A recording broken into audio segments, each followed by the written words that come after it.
Hello, my name is Lilybell. They said I was born to fail, and for a long time I almost believed them. At every family dinner, every birthday, every casual get-together, I was the target, humiliated, isolated, erased. I trusted them.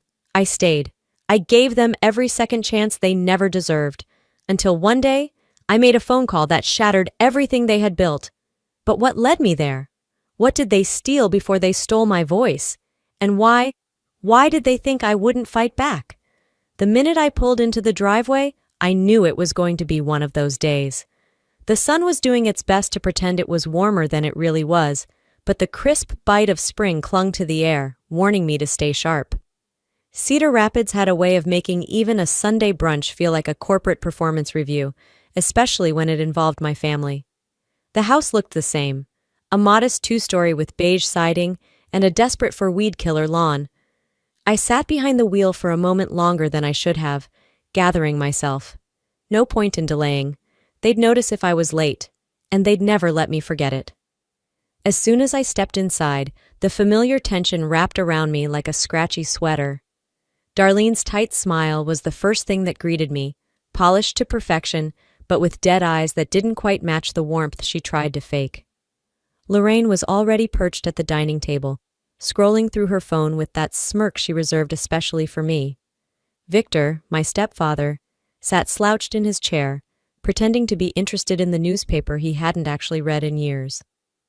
"About time," Darlene muttered, not bothering to hide her irritation.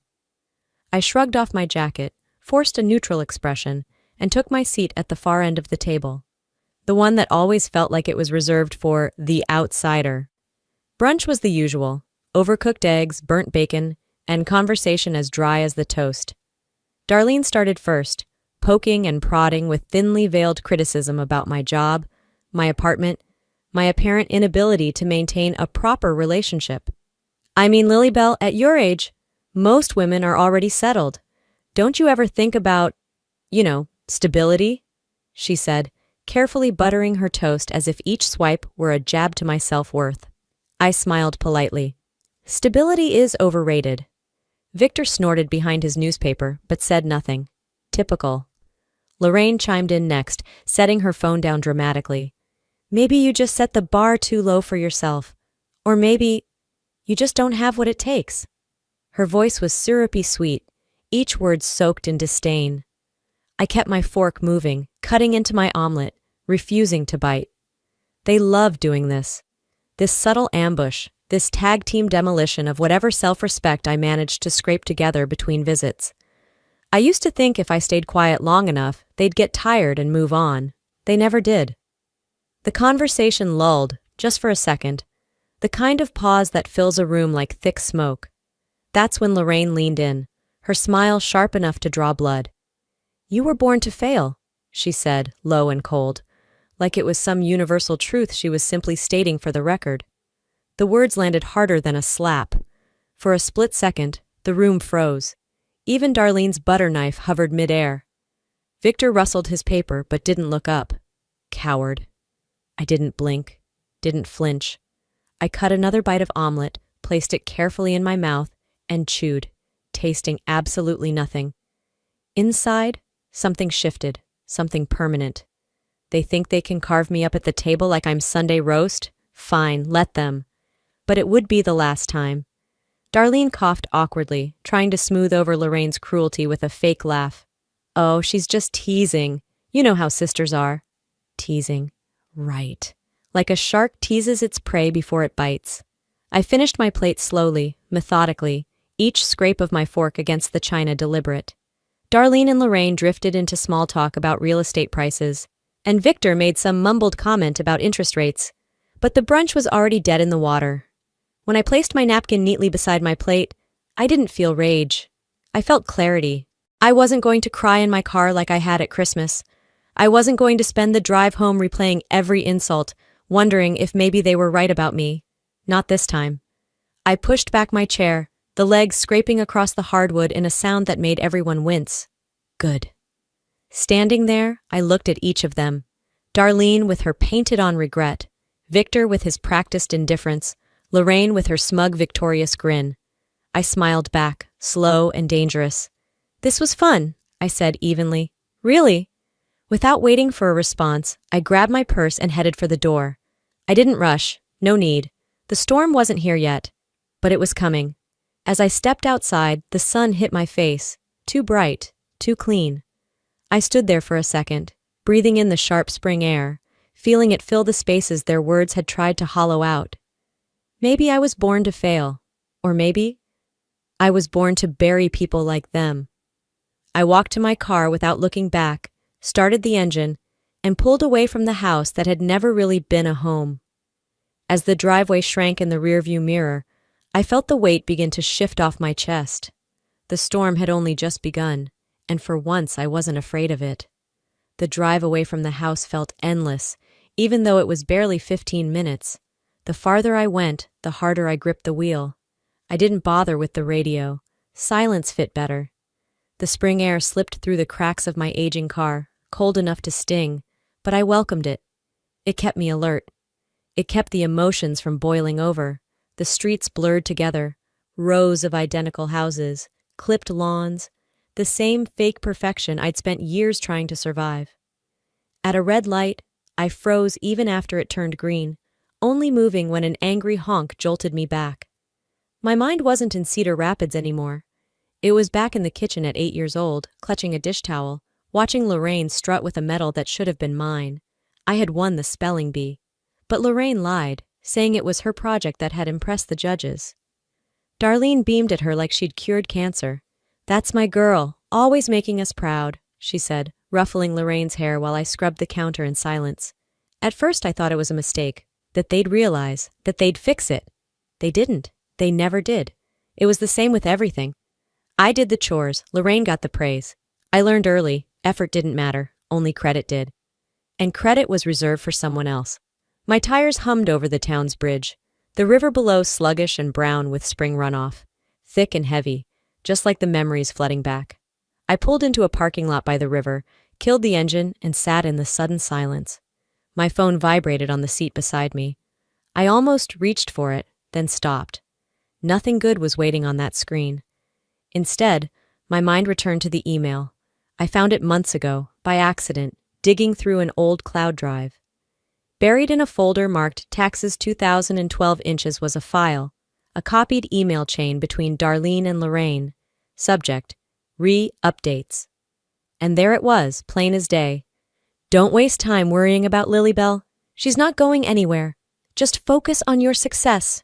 You're the one who matters." No hesitation, no second thoughts, just a plan to erase me from their lives. They hadn't forgotten me. They had decided I didn't matter. I stepped out of the car, the cold hitting me immediately. Gravel crunched under my boots as I walked to the riverbank. The river moved slow and thick, reluctant, like it hated being forced forward. I crouched down, grabbed a stone, and tossed it in. A small plunk, a few ripples, then nothing. Just like me. Invisible, unless I made noise. Otherwise, forgotten. I shoved my hands into my jacket pockets and stared at the horizon where the river met the sky. Somewhere beyond that line, people lived differently, where family meant protection, not performance, where love wasn't earned like a paycheck. Maybe I'd never have that. With them. But maybe I could build it for myself. I wasn't naive enough to think there'd be some miraculous apology. This wasn't a movie. Darlene and Lorraine didn't admit fault. They rewrote stories until they came out the heroes. I turned back to my car. The river kept moving, slow but steady, whether anyone noticed or not. Maybe that was the lesson. I didn't need their recognition. I didn't need their love. I needed to move forward, even if nobody cared. The drive back blurred by. The same houses, the same stores. But it didn't matter anymore. My mind was already racing ahead, clearing space for something better. By the time I pulled into my apartment complex, the sky had darkened. Rain tapped against the windshield, steady and soft, like a memory you couldn't quite shake. Some storms didn't end. They just changed their form. I sat there watching the rain smear the world into watercolor shapes. Then I whispered the truth I should have said long ago. They didn't forget me. They erased me. And I wasn't going to let them do it again. The rain had long since dried up by the time the invitation came. It arrived through a group text that barely masked its real purpose. Family BBQ at our place this Saturday. Let's reconnect. Bring your appetite and good vibes. I stared at the message for a long time, letting it sit on my screen while the evening sun slipped lower behind the apartment buildings. Reconnect. Good vibes. Like a fresh coat of paint over a condemned house. It would have been easy to ignore it, pretend I was busy, that I hadn't seen it, but avoidance wasn't going to fix anything. They had taken enough from me in silence. If they wanted a show, they were going to get one, even if I was the only one in the audience who knew it. Saturday arrived with that early summer stickiness clinging to the air. I drove slowly to Darlene's house, windows down, trying to breathe through the anxiety tightening around my ribs. Pulling into their driveway felt like walking willingly into a trap. But this time, I wasn't naive enough to think a barbecue meant family bonding. The backyard was decked out in half-hearted celebration. Folding tables, paper plates, a cooler full of cheap beer. Darlene fluttered over with a too-wide smile, arms outstretched like we hadn't seen each other just weeks ago at that brunch from hell. "There's my girl," she chirped. "We've missed you." Missed me like a wolf misses a sheep, maybe. Lorraine lounged near the grill, beer in hand, sunglasses perched atop her perfect hair. She raised her drink toward me in mock salute before turning back to flirt with a neighbor. I stayed polite, guarded, keeping my movements slow and deliberate, as if one wrong step might trigger something ugly. I was done giving them ammunition. The first real crack appeared when Darlene pulled me aside, her voice dropping into a conspiratorial whisper. "We had a little scare last week," she began, fussing with her bracelet like the drama embarrassed her. "Bank mistake. Thought we were going to lose the house. Lorraine was a wreck, bless her heart." She left out that it had been my late-night calls to the bank, my endless hours sifting through old account records, my research that uncovered the clerical error saving their home. Funny, she forgot to mention that part. The sun was sinking low, tinting everything gold, when Darlene gathered everyone around for a toast. I stayed at the edge of the group, arms crossed loosely, waiting. "To Lorraine!" Darlene beamed, holding up her cup. "Our saving grace once again. Always looking out for this family." I froze. Lorraine winked at me over her cup, a private little jab no one else noticed. My mouth stayed closed, but I could taste the metallic bitterness rising at the back of my throat. The others cheered, clinked cups, slapped Lorraine on the back. Not one person questioned it. I pressed my nails into my palms until I almost broke skin. Every fiber of my body screamed to shout the truth, to rip the facade down. But I didn't, not yet. Later, when the food was reduced to cold burgers and wilted salads, Darlene cornered me again near the kitchen door. "I need a small favor, honey," she said, using the tone she reserved for bad news dressed up as opportunity. She produced a set of documents with a flourish, like a magician revealing a trick. "It's just paperwork for the family," she said, avoiding my eyes, transferring the car title. "You're not really using it anymore, right? Lorraine could really use it with her new practice taking off. It would mean so much to her." My stomach twisted. That car wasn't much. An old Honda with a busted AC, but it was mine. Paid for with my own money. The only thing I hadn't begged or bartered for in this life. I scanned the papers quickly. It was all in order. Neat, official, final. "I'm sure you understand," Darlene added sweetly. "Family supports family." Family. That word again, used like a leash around my neck. Every instinct told me to rip the papers in half, to throw them in her carefully Botoxed face. But I didn't. I signed, slowly, deliberately, every letter an act of silent war. Darlene clapped her hands together like I had just agreed to attend a church bake sale. "You're such a good girl," she said, "always thinking of others." I handed her the pen without a word and stepped outside, my legs carrying me down the driveway, away from the circle of fairy lights and fake laughter. The sun had fully set now, leaving the world in that muted twilight where everything feels a little more honest, a little more raw. My car, my old car, sat gleaming under the streetlight, a prize ready to be handed over. I walked past it without touching it, without even glancing at it again. Let them have the Honda. Next time they tried to take something from me, they'd find their hands broken before I let them. I didn't slam my apartment door when I got home. I didn't throw anything. I just sat at the kitchen table in the dark, listening to the hum of the fridge, and started a list. A list of every slight, every theft, every betrayal, and a new goal. They wanted a villain? Fine. I'd show them one. The list was still fresh in my mind when the next invitation arrived. Another family dinner. Another opportunity for them to parade their loyalty to one another while using me as the silent punching bag. I thought about ignoring it, letting it slide into the pit of unanswered texts and missed calls where so many other regrets already lived. But deep down, I knew this was necessary. Sometimes you have to step into the fire to watch the house burn down. The evening was heavy, the clouds hanging low and brooding as I parked outside Darlene's house. I sat for a moment, watching the porch light flicker like a warning signal. Cedar Rapids was bracing for a storm, and so was I. Inside, the air was thick with forced politeness. The clatter of silverware on plates, the occasional burst of laughter that didn't reach anyone's eyes. Darlene floated between conversations, doling out compliments like cheap candy. Lorraine was already half a glass into her wine, her laughter sharp enough to cut glass. I took my place at the table, shoulders squared, chin high.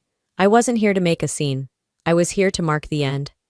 Dinner dragged on, a slow torture of small talk and sideways glances. I barely touched my food, chewing through polite responses while every nerve in my body stayed taut. It happened when I stood to refill my glass. Lorraine followed me to the kitchen, her heels clicking against the hardwood like the ticking of a bomb. I kept my back to her, pouring water into my glass with deliberate calm. "You can pretend all you want," she hissed, voice low enough that only I could hear. "But no one's ever going to believe you." I turned slowly, meeting her gaze head-on. "You're nothing but a charity case in this family," she continued, her smile brittle. "Always have been." I took a steady sip from my glass, refusing to give her the satisfaction of a reaction. "You can cry, you can scream, you can tell your little sob stories. No one's listening." She leaned in closer, her breath sour with wine. "You were born irrelevant." It was almost laughable how desperate she sounded. I set the glass down with a quiet clink and leaned closer until only she could hear me. "Keep talking," I said softly. "Every word you say just makes my case stronger." Her eyes narrowed, but I stepped away, leaving her standing there with her half-formed insults hanging uselessly in the air. The real ambush came during dessert. Darlene, flush from wine and flattery, waved her fork across the room in grand announcement. "And of course, we couldn't have gotten through this year without Rosa's help," she crowed, looking directly at me. Rosa, the name of the woman who cleaned their house twice a month? The laughter was instant, sharp, awkward, but loud enough to fill the room. Some of the cousins chuckled under their breath. Some looked away, pretending to find their dessert fascinating. I sat there, hands folded neatly in my lap, heart pounding so hard I could hear it in my ears. Not Lilybell, Rosa. Because in their eyes, that's all I was. The help, an afterthought, a servant who forgot her place. I stood slowly, my chair scraping against the tile with a sound that cut through the laughter like a scalpel. No one tried to stop me. No one called my name. No one cared enough to even be embarrassed. I picked up my purse with deliberate care, sliding the strap over my shoulder. Lorraine smirked into her wineglass. Darlene beamed like she'd just made the joke of the century. I looked around that table, at all the faces that had watched me drown and called it entertainment. And I made a decision. They would never have the chance to humiliate me again. Without a word, I turned and walked toward the door. My heels echoed in the silence that followed, each step a slow drumbeat of finality. At the doorway, I paused, just for a second, letting them all see my back straight, my head high. They thought they had seen my silence. They hadn't seen anything yet. The war had just begun, and this time, I wasn't coming with flowers. 3 days passed. 3 days of silence, of cool spring breezes rattling through the blinds, of my phone buzzing once or twice with hollow messages I didn't bother answering. 3 days where I rebuilt myself brick by brick, every moment sharpening the edges of the woman they had underestimated for far too long. By the 4th morning, the plan was set. Lorraine wasn't difficult to find. Her apartment wasn't far from Darlene's, nestled into a row of townhomes that all looked identical. Neutral, forgettable, like the people who lived inside. Perfect camouflage for someone who spent their life pretending to be more important than they really were. I didn't call ahead. I just showed up. The knock on her door was sharp, no nonsense. A beat passed, then two, before Lorraine pulled it open, her surprise quickly masked by a tight smile. "Well, look who finally grew a backbone," she said, leaning against the frame with studied nonchalance. I smiled politely. "Can we talk?"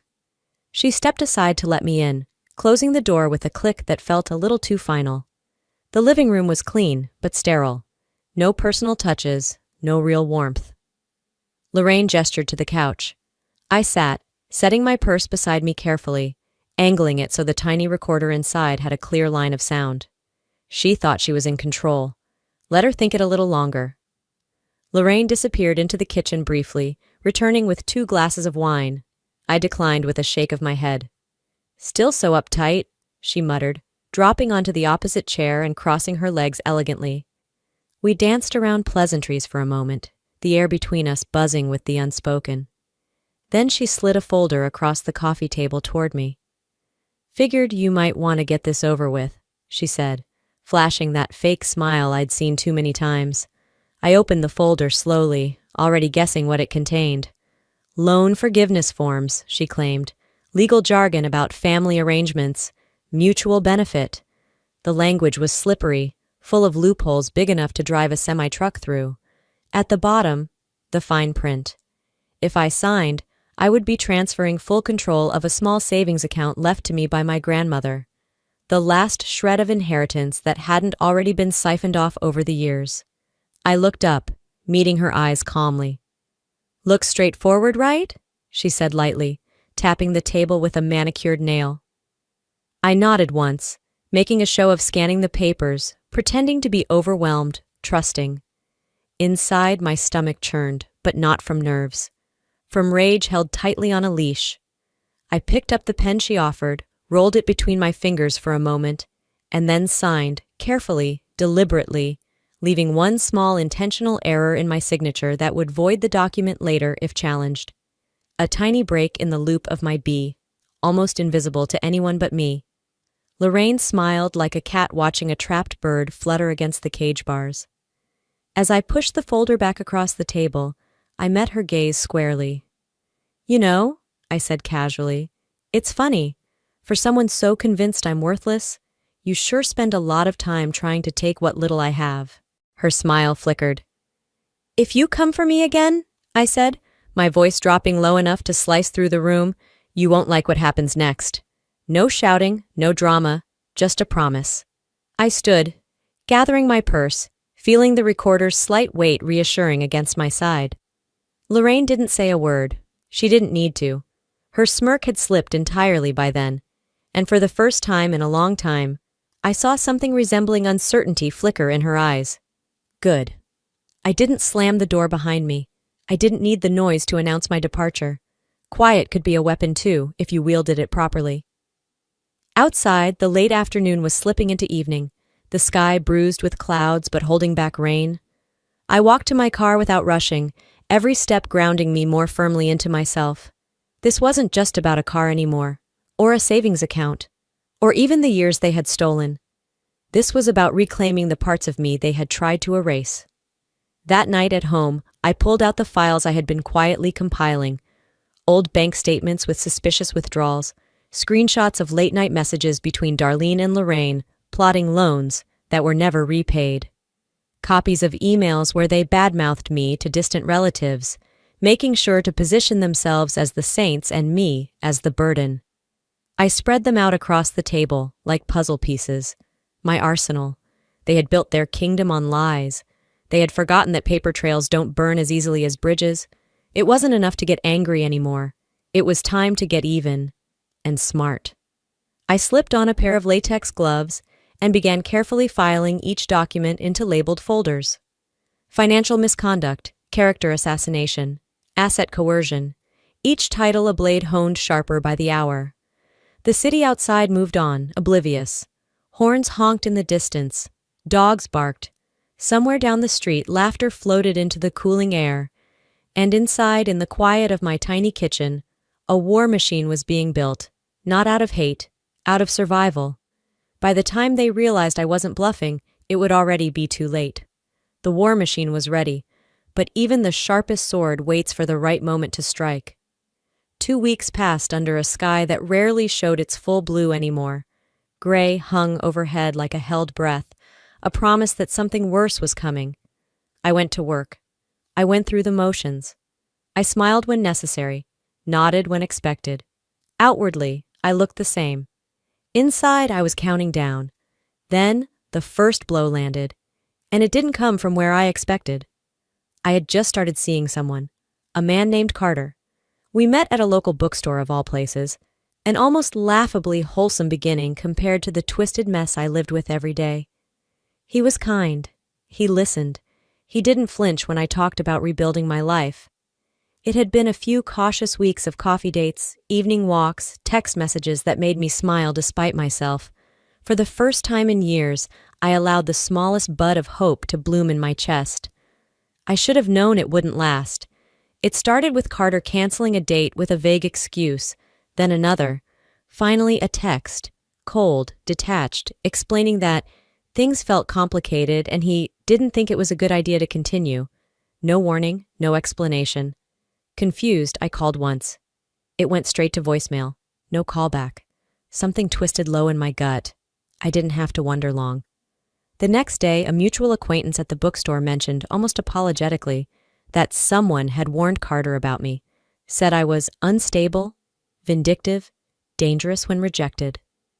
The phrases were too precise, too familiar. Lorraine's fingerprints were all over it.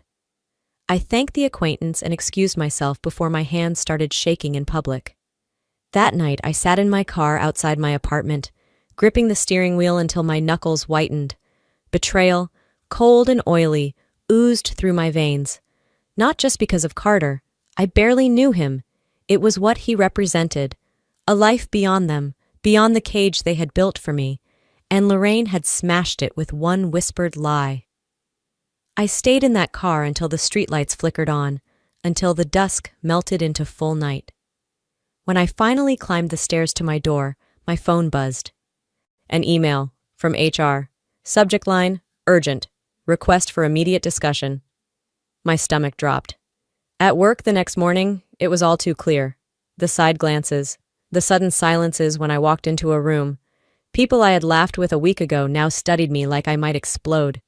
In the meeting, the HR manager was polite but stiff.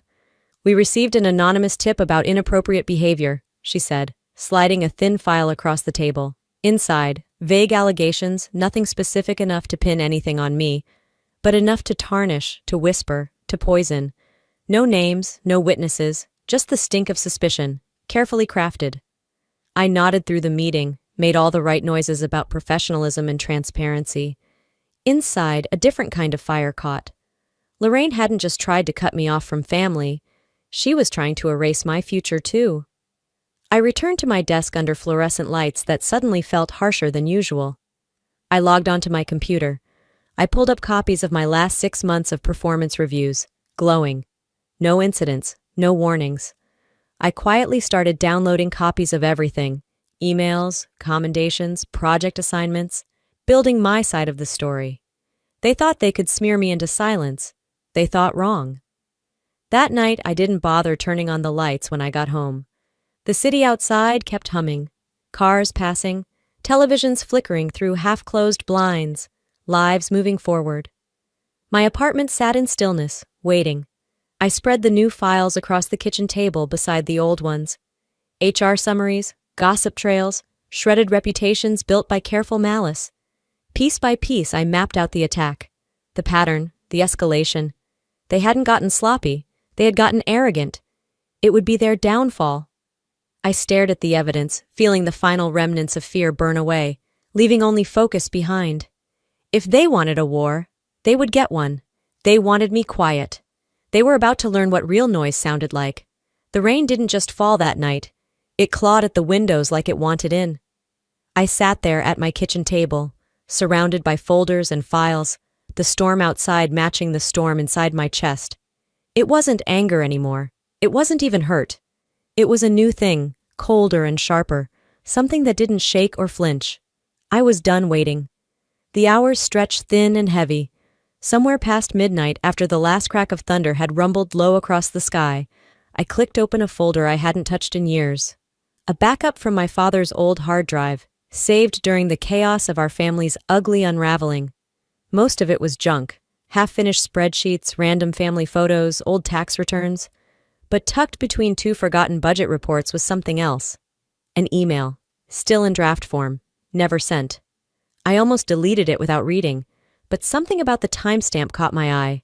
Dated just days before Lorraine had accused our father of threatening violence, back when custody battles and restraining orders had torn what little family we had into pieces. I opened it, my blood iced over. It was a letter, written in Lorraine's voice but directed from our father. A fabricated rant, filled with threats he never made, hate he never spoke. Lorraine had written it herself, saved it, polished it, and then somehow used it to ignite a fire that had burned for years. Reading it, piece by piece, was like pulling glass out of my skin. I sat back in my chair, staring at the screen as the truth landed fully, finally, without mercy. Lorraine hadn't just been cruel. She had orchestrated everything, and Darlene? She had chosen to believe it, because it was easier than facing who Lorraine really was, and what that said about her as a mother. The rain began to ease, a soft drizzle now, almost apologetic. I closed the laptop with a click that sounded louder than it should have. They had erased our father to make themselves the victims. They had erased me because I refused to play along. Not anymore. I pushed the laptop aside and checked my phone out of habit. A new message buzzed onto the screen, a screenshot forwarded from a distant cousin. A group chat thread titled, Family Reunion Planning. Photos of the house decorated in cheap streamers, a cake with family forever, scrawled across it, jokes about who would bring the potato salad, who would man the grill, and not a single mention of me. At the bottom of the thread, a cousin had typed, "Well, at least no drama this time, right?" And another had replied, "Exactly. No Lilybell to bring the rain cloud." I stared at the screen, the text burning into my eyes like acid. Not invited, not missed, not even hated enough to lie about, just erased. Funny thing about erasure, though, you only think you're getting away with it until the ghost you created decides to haunt you. I stood, every movement deliberate, every breath sharpened to a blade. Enough. I spent the rest of the night assembling everything, timelines, documents, testimonies, every lie they ever told and every proof they ever left behind, because they never thought I'd be smart enough or strong enough to gather it all. The storm had moved on by dawn, but its weight still clung to the streets, heavy and wet. I stepped outside with a manila folder under my arm, a copy of every piece of evidence tucked inside. The world smelled like wet asphalt and coming reckoning. I drove to my attorney's office downtown. No radio, no distractions, just the steady thump of the windshield wipers and my own heart beating a slow, sure drum. The receptionist looked up as I entered, gave me a small, curious smile. I returned it with one of my own, a sharp, contained smile, like a knife slid back into its sheath. "I'm here to file a complaint," I said. "Against my sister, against my mother, against the lies they built their lives on." The receptionist nodded, pointing me toward the right office. I walked there without hesitation, every step rooted in purpose. They wanted to erase me? Fine. I'd erase every false story they ever spun, every lie they ever wove into our family's name. They erased me from their family, I thought, clutching the folder tighter. Now I'll erase their lies from existence. Some wars you run from, some wars you survive, and some you become. The morning the fallout began, Cedar Rapids looked almost too calm, too clean, as if the town itself hadn't yet realized something rotten was about to be exposed. I sat at my kitchen table, clutching a mug of black coffee that had long since gone cold. My laptop screen glowed in the dim light, a single line of text blinking back at me. "Your complaint has been received and is under formal investigation." A second email followed minutes later, from the State Bar Association. A third came from the Ethics Committee. Each one was a small detonation in a quiet war. I didn't celebrate. I didn't even smile. The satisfaction I felt wasn't loud or giddy. It was bone-deep and unshakable, the way the earth feels after a storm has passed, knowing nothing will ever grow the same way again. The first ripples hit just before noon. Lorraine's law firm circulated a bland internal memo. Pending investigation, Lorraine Weston will be taking a leave of absence. Not voluntary, not optional. A polite corporate muzzle strapped tightly over a growing scandal. I knew exactly how those kinds of emails worked. Full of vague wording, desperate to control the narrative before anyone else could. Too late. Rumors spread faster than wildfire once you lit the right match. And I had set mine quietly, methodically, in all the right places. A few whispered calls to colleagues who remembered odd discrepancies in Lorraine's case files, an anonymous tip to a legal gossip blog, a few screenshots in the right private Facebook groups. By mid-afternoon, Lorraine's name wasn't just whispered in corners, it was trending. #Lorraine Weston Ethics Inquiry. I watched from a distance, not out of cruelty, but clarity. They had built everything on deception. I was simply pulling back the curtain. My phone buzzed again. Another email, this time a news alert. Local attorney under investigation for professional misconduct.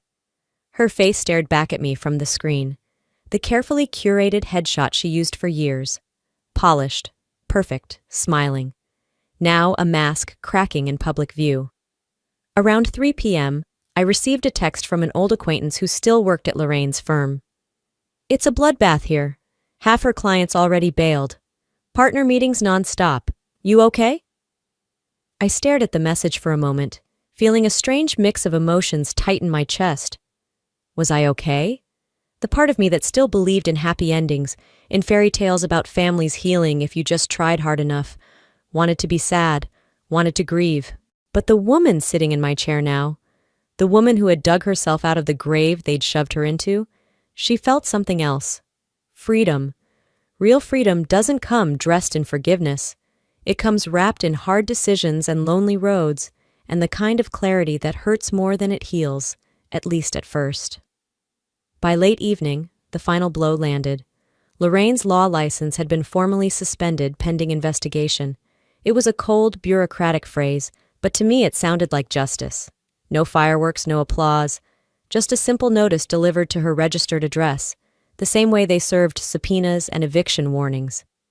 I imagined her standing in her high-rise downtown condo, reading the letter with shaking hands, realizing for the first time that there would be no spin big enough to save her this time. No poor me sob stories. No more sacrificial scapegoats. No more Lilybell to blame. She was finally going to have to wear her own sins, raw, heavy, and permanent. The streets outside my apartment buzzed with ordinary life. People walking dogs, teenagers laughing on their bikes, delivery drivers honking impatiently. The world hadn't ended. It had just corrected itself in one small, necessary way. I decided to mark the moment, not with champagne, not with revenge fantasies, but with something quieter, something stronger. I grabbed my keys, slipped on a jacket, and drove downtown. The evening was cool, with just a whisper of the rain that had washed the city the night before. Lorraine's firm sat on the corner of the business district, tall, proud, expensive. Tonight its windows were dark. A simple white paper taped to the glass door read, "Closed for private firm matter." I stood there for a long minute, feeling nothing and everything all at once. This was the empire they had built. This was the castle made of lies, and it was crumbling, not because I screamed and begged and pleaded, but because I simply showed the world what it had always been underneath the marble floors and polished smiles. Rot. I turned away without looking back. They would say I destroyed her. Maybe I did, but only because she handed me the match, poured the gasoline, and dared me to strike it. They built a castle on lies, I thought, slipping back into my car, the seat cold against my back. I just showed them where the rot was. Some endings aren't about revenge. Some are about reclaiming something you should have never had to lose in the first place. Your voice, your dignity, your right to exist without apology. The morning air smelled different now, cleaner somehow, even sharper. A month had passed since the world I once knew crumbled, and I hadn't looked back. I moved into a new apartment in the quieter part of Cedar Rapids. It wasn't glamorous. No sweeping city views, no designer furniture. Just 3 modest rooms filled with secondhand treasures, books stacked in uneven piles, a worn but comfortable couch, and a tiny desk shoved up against a sunlit window. And yet, it was the first place that ever truly felt like mine. I spent those first weeks piecing together a new life, brick by brick. I picked up freelance work where I could, editing, consulting, writing small reports for local businesses, nothing flashy but honest. No one here cared who my family was or what drama I had left behind. They judged me on my work, my kindness, my persistence. It was enough. Each morning, I brewed my coffee in a battered French press, opened my laptop, and slowly rebuilt something they never thought I'd have: independence. It wasn't a dramatic rebirth. Healing rarely is. It's not fireworks and grand speeches. It's standing up every morning when no one claps, feeding yourself hope one small spoonful at a time. Sometimes, though, the past seeped in, a word, a smell, a half-remembered song on the radio. Suddenly, I'd be back at that brunch table, swallowing humiliation like bitter wine. I'd hear Lorraine's voice, sharp, sneering, or see Darlene's patronizing smile floating through my mind like smoke. But I didn't drown in those memories anymore. I let them pass through me, the way rain moves through a sieve. I didn't pretend they hadn't happened. I just refused to build a monument to them inside me.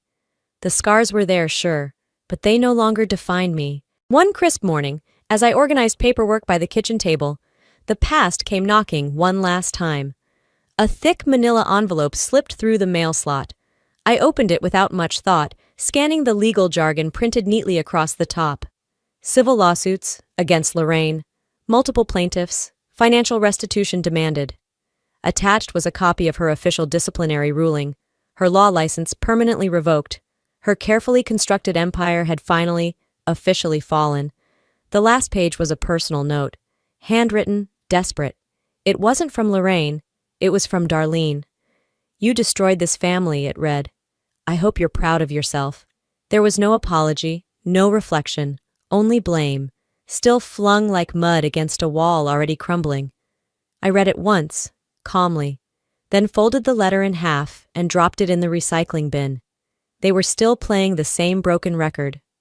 I had just stopped listening. Later that afternoon, I walked down to the small park near my new place.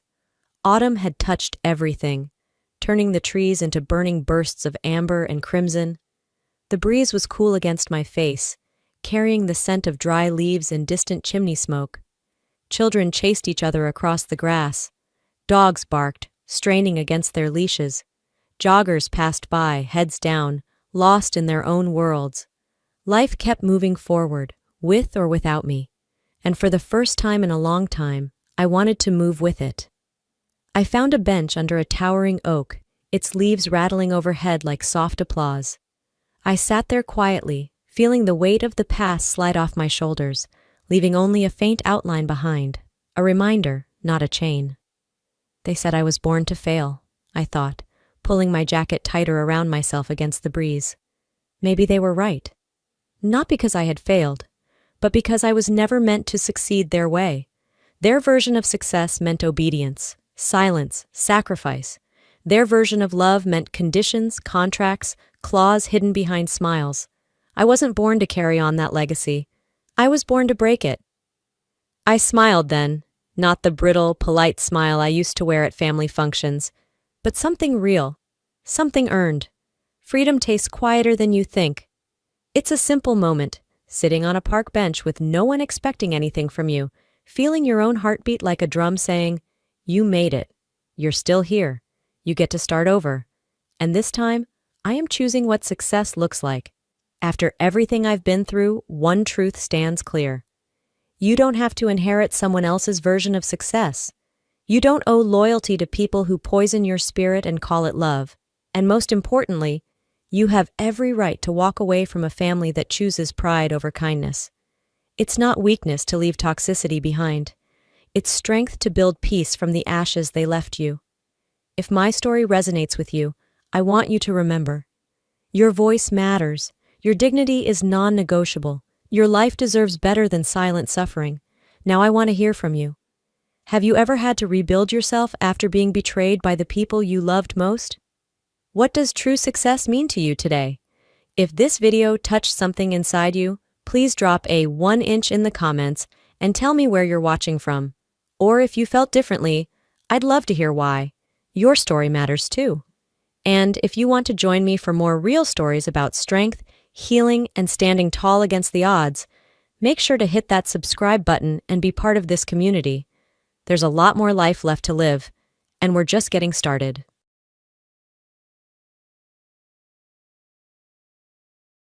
My marriage, my mother-in-law, and the chaos in between. Hi, I'm Sydney, 29 years old. 5 years ago, I married the most wonderful man, Luke. He's not just my husband, he's my best friend, my biggest supporter, and an all-around incredible person. Luke is one of those rare souls who can brighten a room just by being in it. He's funny, kind, and compassionate, qualities that make everyday life with him feel special. But as with every fairy tale, there's a villain. In my case, it's not an evil witch or a jealous stepsister. No, my challenge comes in the form of my mother-in-law, Kate. From the moment we met, Kate made it clear that she didn't like me. I never understood why. Maybe it's because I took her son away, or perhaps she simply dislikes the idea of another woman being important in Luke's life. I tried to be understanding. After all, he is her beloved son, and mothers can be protective. But what started as subtle hostility soon turned into a battle of wills. Kate is the queen of passive-aggressive comments, delivered with a sweet smile that makes it seem like she's just being helpful. To the outside world, she looks harmless. But to me, she's an expert at saying things that sound innocent but are carefully crafted to get under my skin. And if I dare to react, I'm the dramatic one, the overly sensitive one, the disrespectful daughter-in-law. I was raised differently. I believe in calling things out when they're unfair. I'm not one to sit back and swallow nonsense just to keep the peace. Maybe that's what drew Luke to me. Our differences complement each other. I speak my mind, and he brings balance with his calm, easygoing nature. My background in psychology makes it even easier to see through Kate's tactics. She knows exactly how to push my buttons, and I know exactly what she's doing.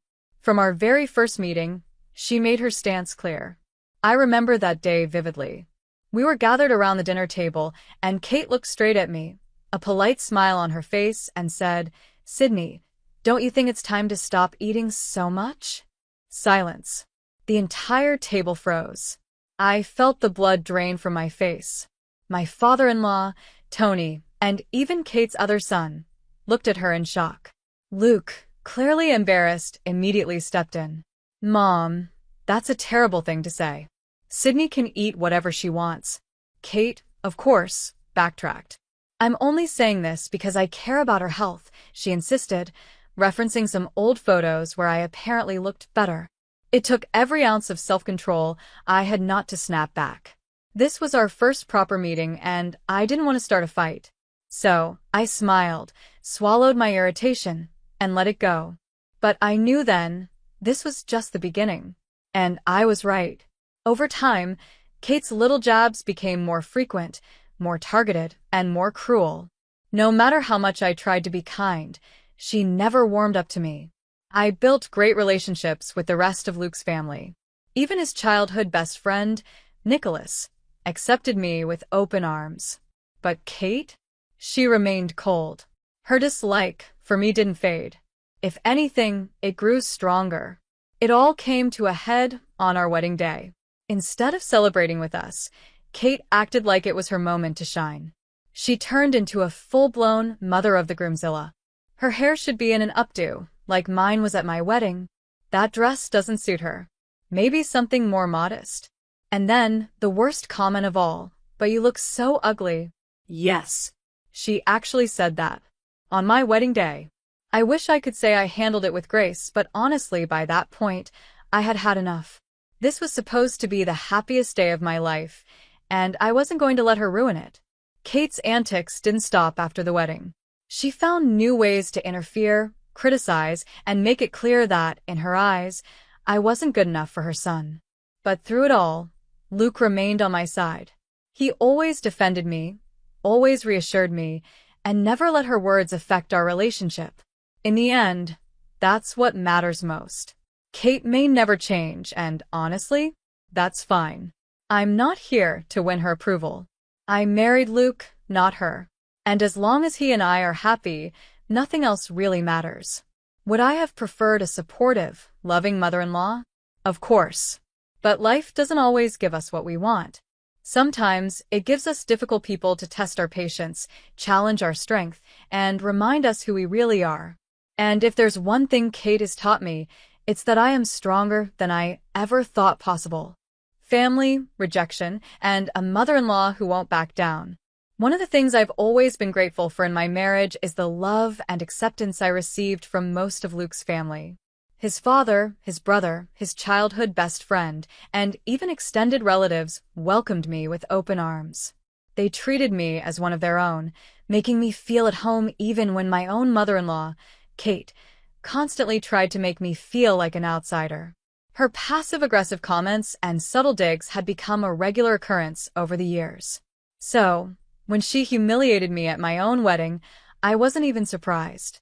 The guests at our bridal party gasped when Kate casually criticized my appearance, but I had grown accustomed to her cruel remarks. In a desperate attempt to mask the sting of her words, she quickly backtracked. "Oh no, darling, that's not what I meant. You have so much potential to look better.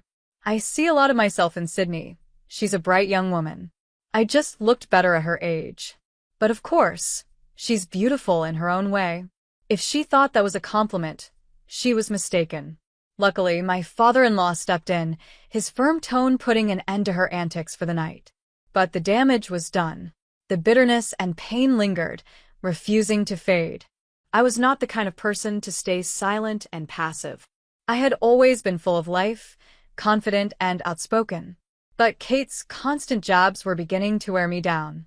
My energy, once vibrant and full of warmth, was being drained by this woman who seemed determined to make me feel unwelcome.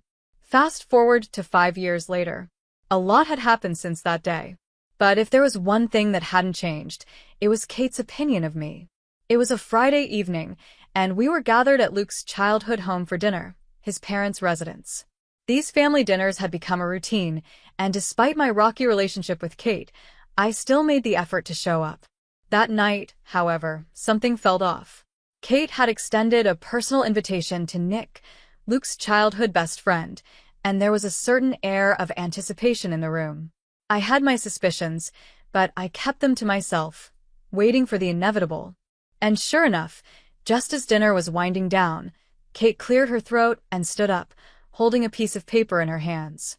She tapped her fork against her glass, capturing everyone's attention. "Attention, everyone!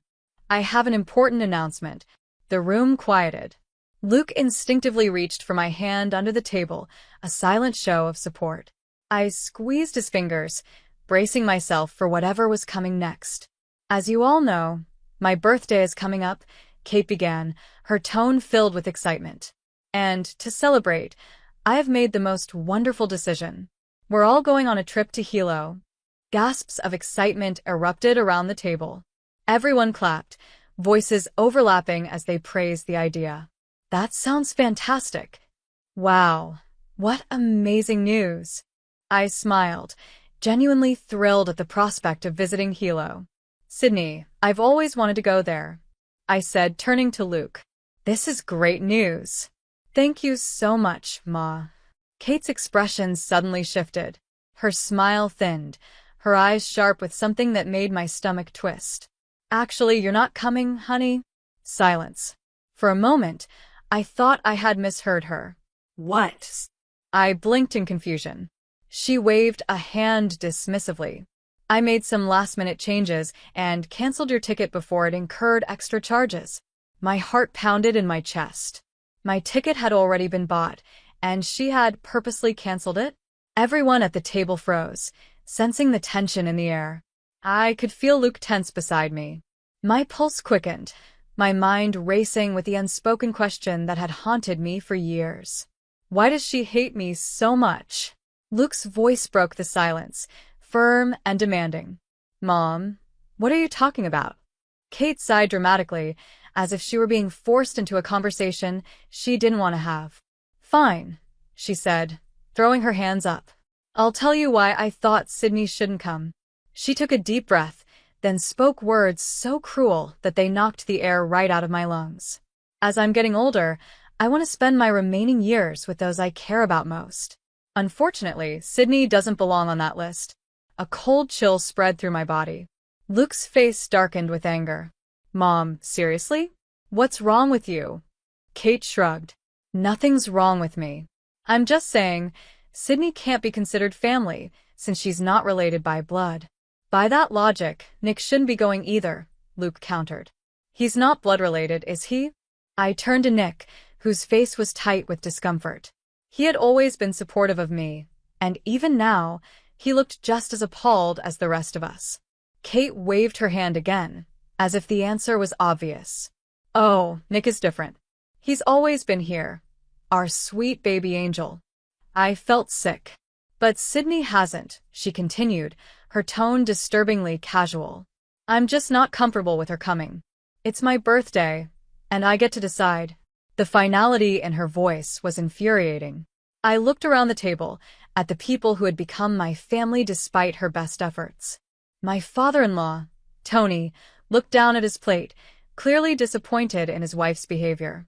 Nick shifted in his seat, uncomfortable but unwilling to challenge her. The air was thick with unease, the weight of Kate's words hanging over us like a storm cloud. Then Luke turned to me, his eyes filled with silent concern. Sydney? I took a deep breath. And then I spoke. No. The single word rang through the room, stopping everyone in their tracks. Kate's smug expression faltered. She had been expecting me to get up and leave, humiliated and defeated. But I wasn't going to give her that satisfaction. I'm not going anywhere. The room held its breath. Kate's smile twitched, her lips pressing into a thin line. She had spent years trying to make me feel unwelcome, but I wasn't backing down. For too long, I had let her words eat away at me, allowed her to make me feel like I didn't belong. But not anymore. This time I was standing my ground. Her face turned serious right away. Kate, it's been clear from the start that you don't like me. For 4 years, I've put up with your terrible behavior. Do you really think we don't see what you're doing? Do you believe we don't notice your selfish ways? Watch your tone, young lady. Remember, you're in my house, but not for much longer. In fact, I'm about to leave. But before I go, I have something to say. I turned to my husband, whose eyes were filled with anger as he looked at his mother. My love, I adore you. I've tried for so long to keep the peace, but it's obvious now, your mother will never accept me, no matter how hard I try or how much I stay quiet. She will always find something wrong with me. You should still go on your trip. You can't miss it.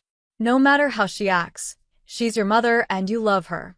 She loves you too. So go, don't worry about me, I'll be fine. I turned to my mother-in-law, who looked shocked by my words. And as for you, I continued, I love your son, and I'm not going anywhere. You might think you can get rid of me, but you can't. Even when you're in Hilo, you'll be thinking about me, because, let's be real, you're obsessed with me. How dare you? I should slap you right now, she shouted. I'm done. You're so focused on bringing me down, and I don't understand why. I've only ever been kind and patient with you, even when you didn't deserve it. But I've had enough. If you don't want me in Hilo, or as part of this family, fine. But I'm here to stay. As long as I live, I will be here for Luke, Tony, and even Nick. But never for you. At that moment, she was finally silent. She stood there, mouth open, trying to find the right words but failing. I said goodbye to the rest of the family, kissed my husband on the cheek, and walked toward the door. Let me at least drive you home, my husband said. I don't want you taking a cab. Don't worry about me, love, I said. I love you, and thank you for loving me. But I'll be okay. You have a trip to plan. Okay, if you say so. Oh, don't forget your purse. Right. I left it in the kitchen. When I walked into the kitchen, Kate was there, probably trying to calm down after our argument. She turned to me. What do you want? She snapped. Don't worry, sweetheart. I'm just here to grab my things. Make it quick. I want you out of my house. I can't believe you said those things to me. With that, she stormed off, too angry to even see me out. I scoffed at her ridiculous behavior, picked up my purse, and noticed a piece of paper next to it. I assumed it was the trip itinerary. I picked up the paper, curious about what I might be missing. As I started reading, I recognized Kate's handwriting. Dearest Nick, you've always been like a son to me, and I love you dearly. Oh, it's a letter to Nick. That's a little strange, but I guess it's thoughtful. For some reason, I felt the urge to keep reading. The love and care you've shown me over the years will never be forgotten. Sadly, even with my own son, Luke, I feel the love we once had is no longer there. Wait, what? Is she saying she loves Nick more than her own son? That can't be right. As I kept reading, each line shocked me more. I couldn't believe what I was seeing. I knew it wasn't my place to read her private letter, but I couldn't help feeling lucky that I had found it. After reading the entire thing, I paced around the kitchen, unsure of what to do next. Then it hit me, everyone who needed to hear about this was in the dining room. It was time to act. I read over the letter again to be sure, then walked back to the dining room. 3 pairs of eyes turned toward me. Sydney, I'm really sorry for how my wife is treating you, Nick said. Don't worry, you're coming to Hilo with us. She's just going through something right now, but I'll talk to her. I'll make her understand. I don't know what's gotten into her, but I'll fix it, I promise. Tony, don't worry about me, I said. I'm fine. But I found something important, and I need to share it.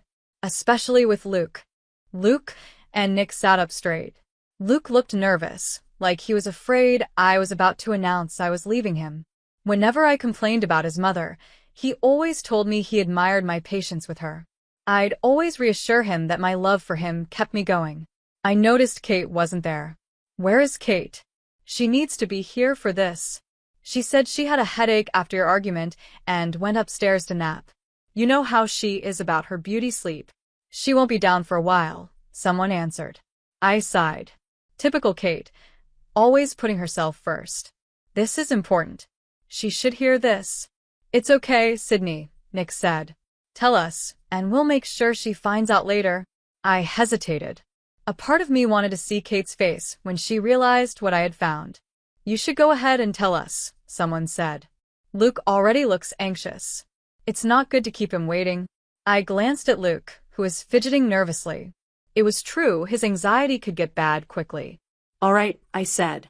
Here's what I found. I pulled out the letter and started reading out loud.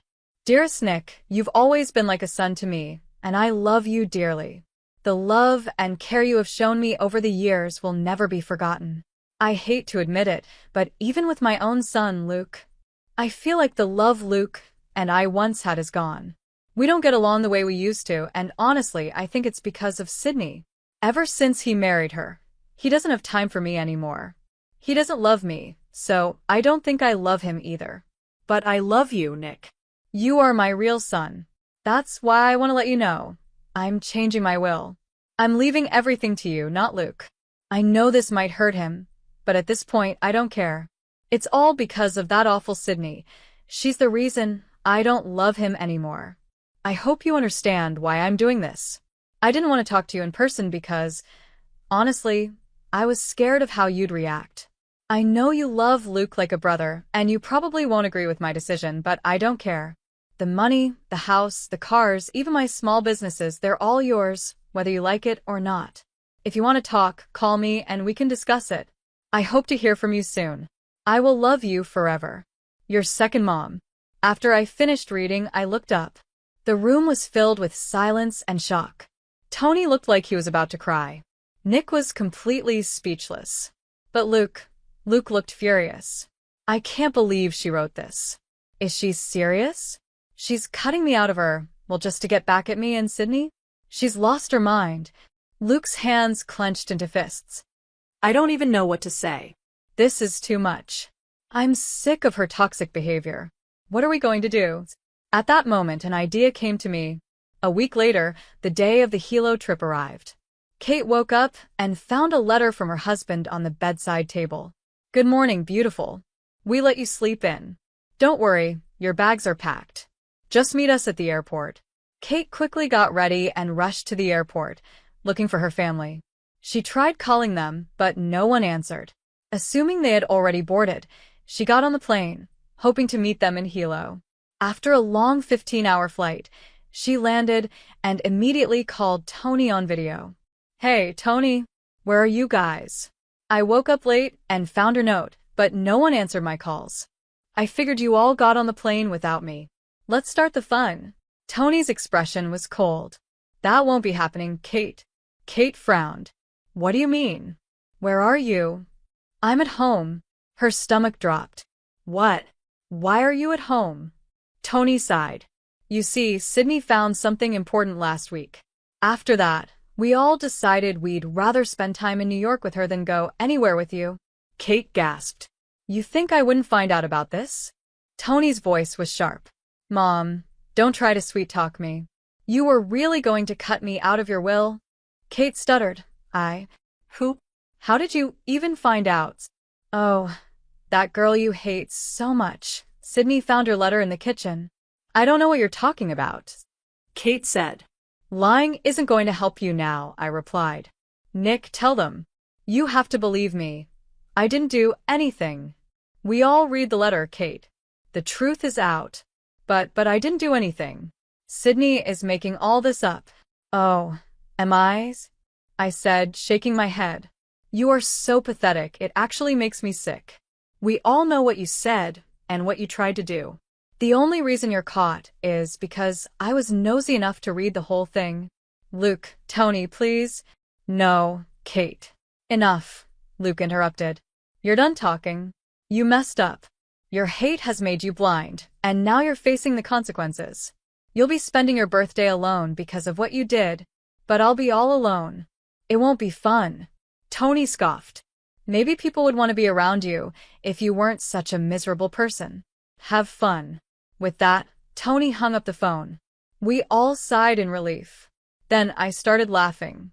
Luke joined in, and soon, we were all laughing at the absurdity of the situation. The look on Kate's face when she realized she had lost, it was priceless. Her face went pale, and for the first time in a long time, she looked truly embarrassed. Kate had to spend her vacation alone. She kept calling Tony, begging him to join her, but canceling the trip would have been expensive. Every time, he refused, telling her that when she returned, they would have to set some serious rules if she wanted to stay married to him. Kate became surprisingly apologetic, acting completely different from her usual self. Luke also told her that if she wanted to stay in his life, she had to change her attitude. If she ever disrespected him again, even in the smallest way, he was ready to cut her off for good, just like she had planned to do to him. As for Nick, he realized he had been too accommodating and that his kindness was enabling Kate's toxic behavior. So, he decided to stop letting her control him. In the end, Kate spent a miserable time in a beautiful place. But worse than that, she risked losing the 3 most important people in her life. Now, her relationships with all of them are strained, and if she wants to fix things, she has to change. As for me, I sent her a message saying I needed time to decide if I could ever forgive her. She apologized and begged me to help smooth things over with Luke, Tony, and Nick. I refused. "This is the bed you made," I told her. "Now you have to lie in it." To this day, Kate is still trying to fix the broken relationships she caused. I just hope she finally learned her lesson.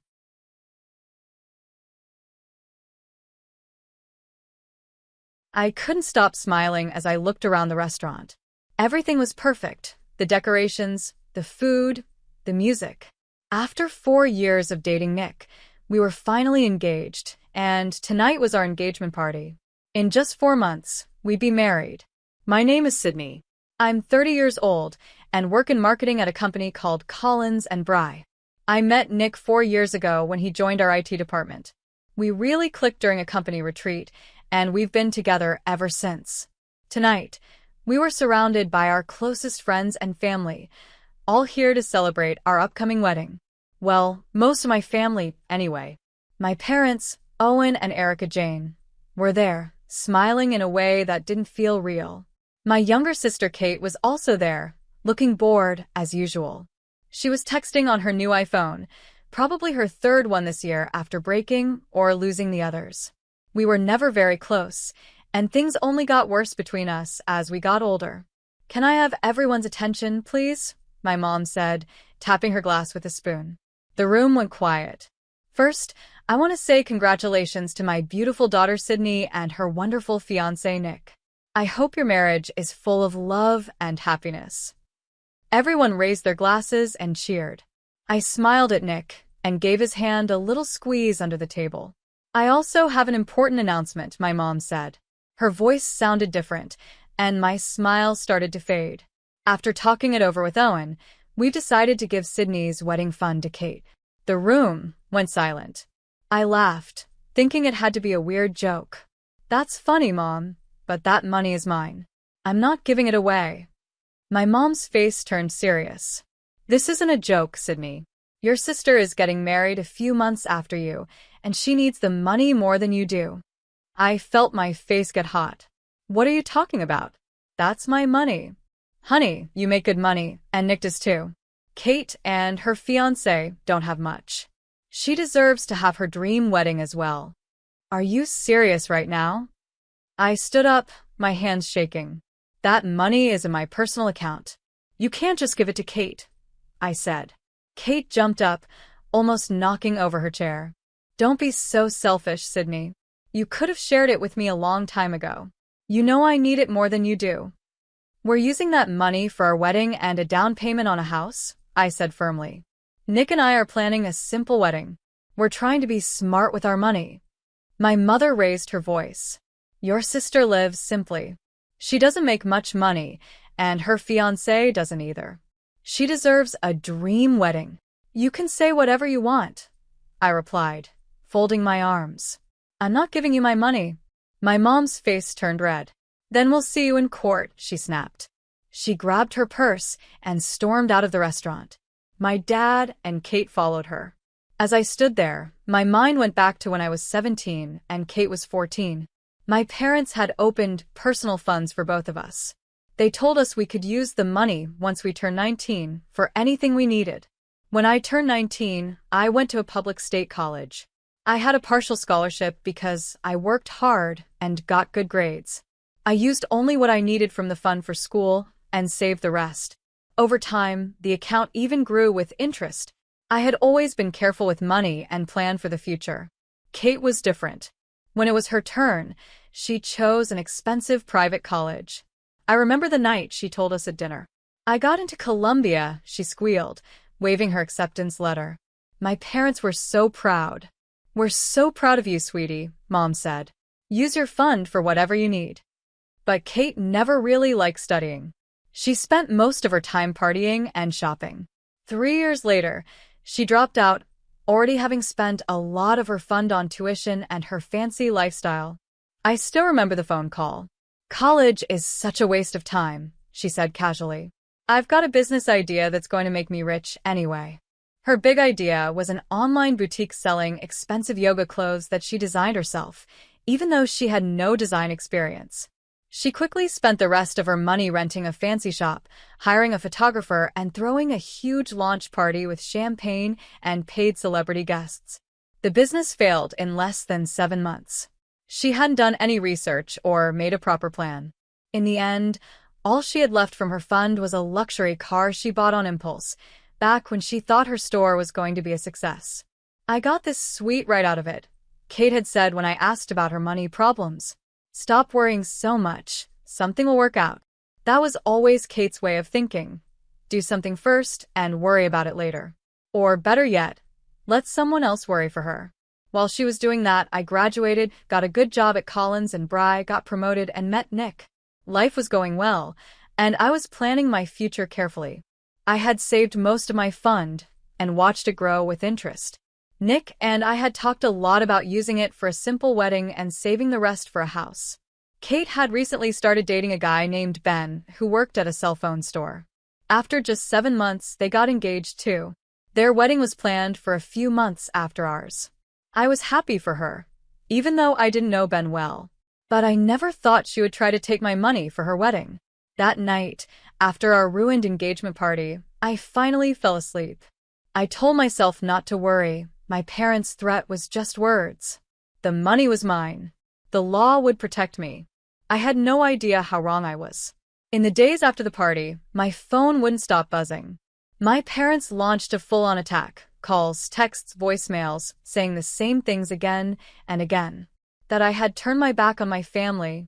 That I was selfish and ungrateful. That I'd regret my choice. 3 weeks after the engagement party disaster, I found an official-looking envelope in my mailbox. My stomach dropped when I saw it was from a law firm, Patterson, Byrne and Associates. They actually did it, I whispered, sitting down on the couch. They're really suing me. Later that day, I got an email from a lawyer named Gabriel Byrne. He wanted to set up a meeting to talk about a possible settlement before the case went to court. I was curious. I didn't understand what legal reason my parents thought they had, so I agreed. The next day, I sat across from my parents and their lawyer in a cold, plain meeting room. My mom wouldn't look at me. My dad sat stiffly, his face serious. I spoke directly to the lawyer. Let me be clear. I have proof that this money belongs to me. The fund was set up for me when I was 17, and I got full control of it at 19. There's no legal reason for this case. The lawyer, a middle-aged man with thinning hair and thick glasses, cleared his throat. Your parents claimed that there was a verbal agreement, that the money was only meant to be used for college. I laughed in disbelief. That's not true. There was never any rule about how the money could be used. The lawyer kept going. Your mother says you misled them. She says they didn't fully understand what they were doing when they gave you this fund. That's ridiculous, I said. They made the same kind of fund for both Kate and me. Of course they knew what they were doing. My mother finally spoke, her voice cold. The verbal agreement was that the money was only for college tuition. You broke that agreement by using only a small part for school. You have no proof the money was only for college, I said, trying to stay calm. You gave the money equally to both Kate and me. The only difference is I was careful with mine, and she wasted hers. We're not here to argue about each other's choices, the lawyer said smoothly. We're here to talk about a settlement. There won't be a settlement, I said firmly. The money is legally mine, and I'm going to use it for my wedding and for a house, just like I planned. My mother's face twisted in anger. Then we'll see you in court. Over the next few months, the legal case took over my life. I hired a good lawyer, Brianna Brown. After looking through all my documents, she told me the case was simple. They don't have a strong case, she said. The money was clearly a gift. There were no rules attached. Their claim about a verbal agreement won't hold up without proof. Then why is their lawyer still going along with this? I asked, confused. Aren't they just wasting money on legal fees? Brianna shrugged. Sometimes people keep fighting even when they know they'll lose, because emotions are high. The lawyer probably told them not to do it, but they didn't listen. The case dragged on for months. There were interviews, court dates, and tons of paperwork. Every time I saw my parents in court, they looked at me like I was a stranger. Kate showed up for some of the hearings too, sitting behind them with a smug look on her face that made my blood boil. During one especially tense hearing, Kate took the stand. She claimed our parents always said the money was only for education. Did you use all of your fund for education? My lawyer asked during cross-examination. Kate looked uncomfortable. Well, not all of it. In fact, didn't you drop out of college after 3 years? My lawyer asked. And then use the rest of your fund to start a business and buy a car? That's not important, Kate snapped. It's very important, my lawyer replied. If the money was really only meant for school, why were you allowed to use it for a business and a personal car?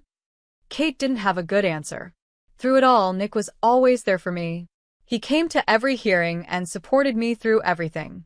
When I cried from stress and frustration, Nick never once told me to give in just to make things easier. But the whole situation was wearing me down. I was spending thousands on legal fees, and the stress was hurting my job and our wedding plans. What should have been the happiest time of my life had become a nightmare. Just before the final court date, I got a surprise phone call from my Aunt Corrine, my mom's sister. Sydney, honey, I want you to know that not everyone in the family agrees with what your parents are doing, she said. This whole thing is just crazy. You worked hard and saved your money. Kate spent hers carelessly, and now your parents are trying to cover for her by taking yours. Her support meant more to me than I could say. Thank you, Aunt Karine. This has been really hard. I know, sweetie, she said. And there's something else you should know. Your mom has been telling people that you're being selfish and mean to Kate. She's trying to turn the family against you. I felt a wave of pain hit me again. Why would she do that? She's always had a soft spot for Kate, Aunt Karine said gently. She makes excuses for her, spoils her. I love your sister too, but she's never had to deal with the results of her actions, because your parents always fix things for her. After we hung up, I sat on the couch for a long time thinking. Aunt Karine was right. My parents had always treated Kate differently. When we were kids, Kate could talk her way out of trouble while I was held to stricter rules. As adults, they praised her for the smallest things but barely noticed my accomplishments. The day of the final court hearing finally came. I sat next to my lawyer, watching as the judge looked over all the evidence one last time. Across the room, my parents and Kate sat together, none of them looking at me. After what felt like forever, the judge spoke. After reviewing all the evidence, I find no reason to support the claim that the money was only for college use. The documents clearly show that the account belongs to Sydney Jane, and she has full legal rights to use the funds however she chooses. A huge wave of relief washed over me. I'd won, just like Brianna, my lawyer, had said I would. But as I looked at my parents' angry faces and Kate's tearful stare, I realized something. I'd won the legal fight, but I'd lost my family. Outside the courthouse, my mother wouldn't even look at me. My father put his arm around Kate, who was crying into a tissue like she was the one who had been wronged. I hope you're happy now, my dad said coldly as they walked past me. But I wasn't happy. I had spent thousands on lawyers, gone through months of stress. And for what? Just to prove I was right. Winning didn't feel like a real victory. It felt empty. The weeks after the court decision were strangely quiet. No angry calls, no mean texts, no family members reaching out to call me selfish. The silence was almost scarier than the fights had been. I still sent wedding invitations to my parents and to Kate, but I wasn't surprised when they didn't reply. What did surprise me was what happened next. It started with a phone call from my cousin Cameron. Hey Sydney, I just wanted to check in about your wedding. I'm really sorry to hear you and Nick broke up. My stomach dropped. Cameron, what are you talking about? Nick and I are fine. The wedding is still on. He hesitated. But your mom called last week. She said you canceled everything because Nick cheated on you. Over the next hour, my phone wouldn't stop ringing. More guests called, asking why the wedding was off and what had happened. I was shocked. My own mother had been calling people and spreading lies. Someone even sent emails to guests from an address that looked like mine, saying the wedding was canceled. My cousin told me, I got one of those emails last Sunday. I immediately checked my sent emails, but there was nothing. Someone had made a fake account using my name. With my hands shaking from anger, I called Aunt Karine. She always knew what was going on in the family. Oh, honey, I was just about to call you, she said when she picked up. Your mom's been telling everyone that you and Nick broke up because he cheated on you. She says you're too embarrassed to tell people yourself. I felt sick. My own mother and sister were trying to ruin my wedding by spreading lies about Nick and sending fake emails to our guests. I spent the whole day calling every single person on the guest list, explaining that the wedding was still happening and the emails were fake. Most people were kind and understanding, though confused. Why would your own family do something like that? A few asked. Because they're still upset about the court case, I explained over and over. They wanted me to give my wedding fund to Kate. Just when I thought things couldn't get worse, they did. 4 days later, Nick walked into our apartment, looking pale and angry. My parents just called me, he said. Your sister contacted them. She told them she had proof that you cheated on me. When they didn't believe her, she sent them pictures. Pictures? Of what? I've never cheated on you. Nick pulled out his phone and showed me several photos. I couldn't help but laugh, even though the situation was serious. The photos were clearly fake. They were bad Photoshop edits, Pictures of a woman with my face awkwardly pasted on her head, standing next to some random guy. Did your parents actually believe this? I asked, shocked. Of course not, Nick said. The photos were so badly done, even a kid could tell they were fake. He ran his hand through his hair, frustrated. But they're worried about what else your family might try to do. They think we should hire security for the wedding. It was a good idea. The last thing I wanted was for my family to show up and cause a scene on our wedding day. We contacted a company that provided security for events and hired 2 guards to stand at the entrance. We'll need photos of the people you don't want to let in, the security manager told us. It felt strange to send them pictures of my own parents and sister, but after everything they had done, I couldn't take any chances. As our wedding day got closer, I tried to focus on the good things. Even with all the drama, almost everyone still said they were coming. Nick and I had found a beautiful venue that fit our budget. Everything was ready for a simple but lovely ceremony. The night before the wedding, I felt a wave of sadness. My dad wouldn't be walking me down the aisle. Instead, my Uncle Owen, my dad's brother who had supported me through all of this, would be doing it. I was grateful to have him by my side. The morning of the wedding, I woke up feeling excited but also nervous. What if my family tried something else? What if they got past the security? The ceremony was set for 3 p.m. By 2:30, guests were arriving and taking their seats in the garden. White chairs were lined up neatly, all facing a flower-covered arch. I peeked out the window of the bridal suite, watching friends and relatives gather. Everything looked perfect. At 2:15, one of the security guards knocked on the door. "Miss Jane," he said, "I thought you should know. We just stopped a young woman trying to sneak in through the back. She looks like the photo you gave us of your sister." My heart started racing. "Was she alone?" I asked. "Yes," he said. "But she was carrying a can of red paint. We have her in the security office." A wave of anger hit me. Red paint. Kate had planned to ruin my wedding dress, or maybe throw paint all over the ceremony space. The thought made me feel sick. "Do you want to press charges?" the guard asked. "We can call the police." I thought about it. Kate deserved to finally face the consequences. But then, I thought about what it would mean if I called the police, officers showing up at my wedding, filling out a report, maybe even going to court again. "No," I said finally. "Just make sure she doesn't get in. And please check if my parents are trying to come too." The guard nodded and left. I sat down heavily, my wedding dress rustling around me. "Are you okay?" my friend Isabel asked, kneeling beside me. "My own sister just tried to ruin my wedding with a can of paint," I said, my voice flat. "How am I supposed to be okay?" "By not letting her win," Isabel said firmly. "You're about to marry a wonderful man who loves you. You have friends and family here who care about you. Don't let your sister's anger ruin this day." She was right. I took a deep breath, fixed my makeup where the tears had smudged it, and stood up. "Let's do this," I said. The ceremony was beautiful. As I walked down the aisle on my uncle's arm, I saw Nick standing under the flower arch. His face lit up when he saw me, and at that moment, all the drama with my family faded away.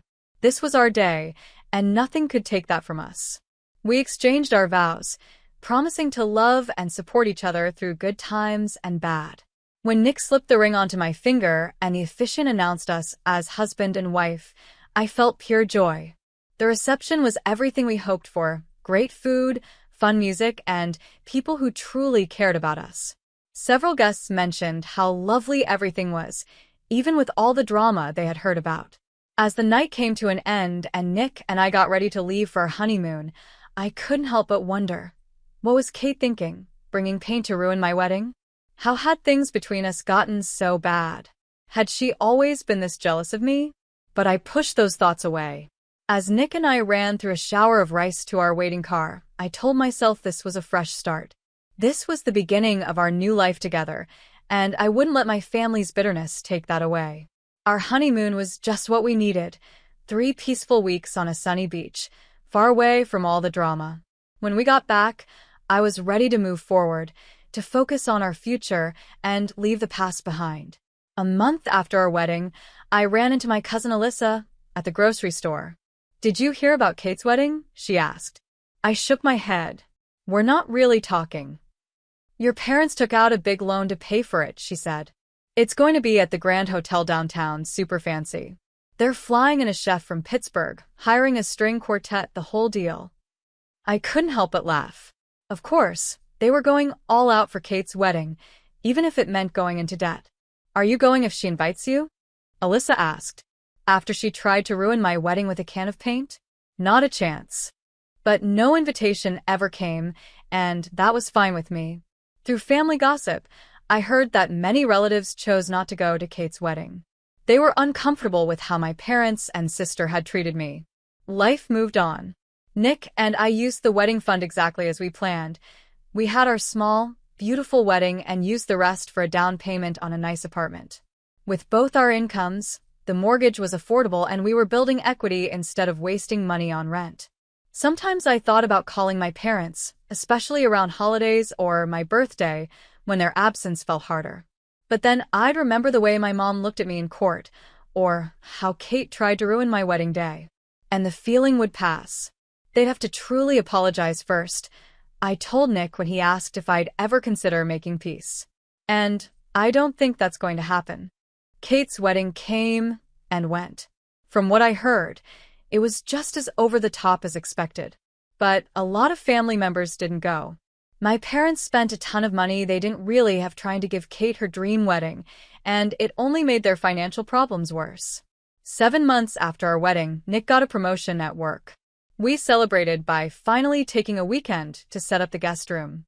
While we were struggling to build an IKEA dresser, Nick asked, "Who do you think will be our first overnight guest?"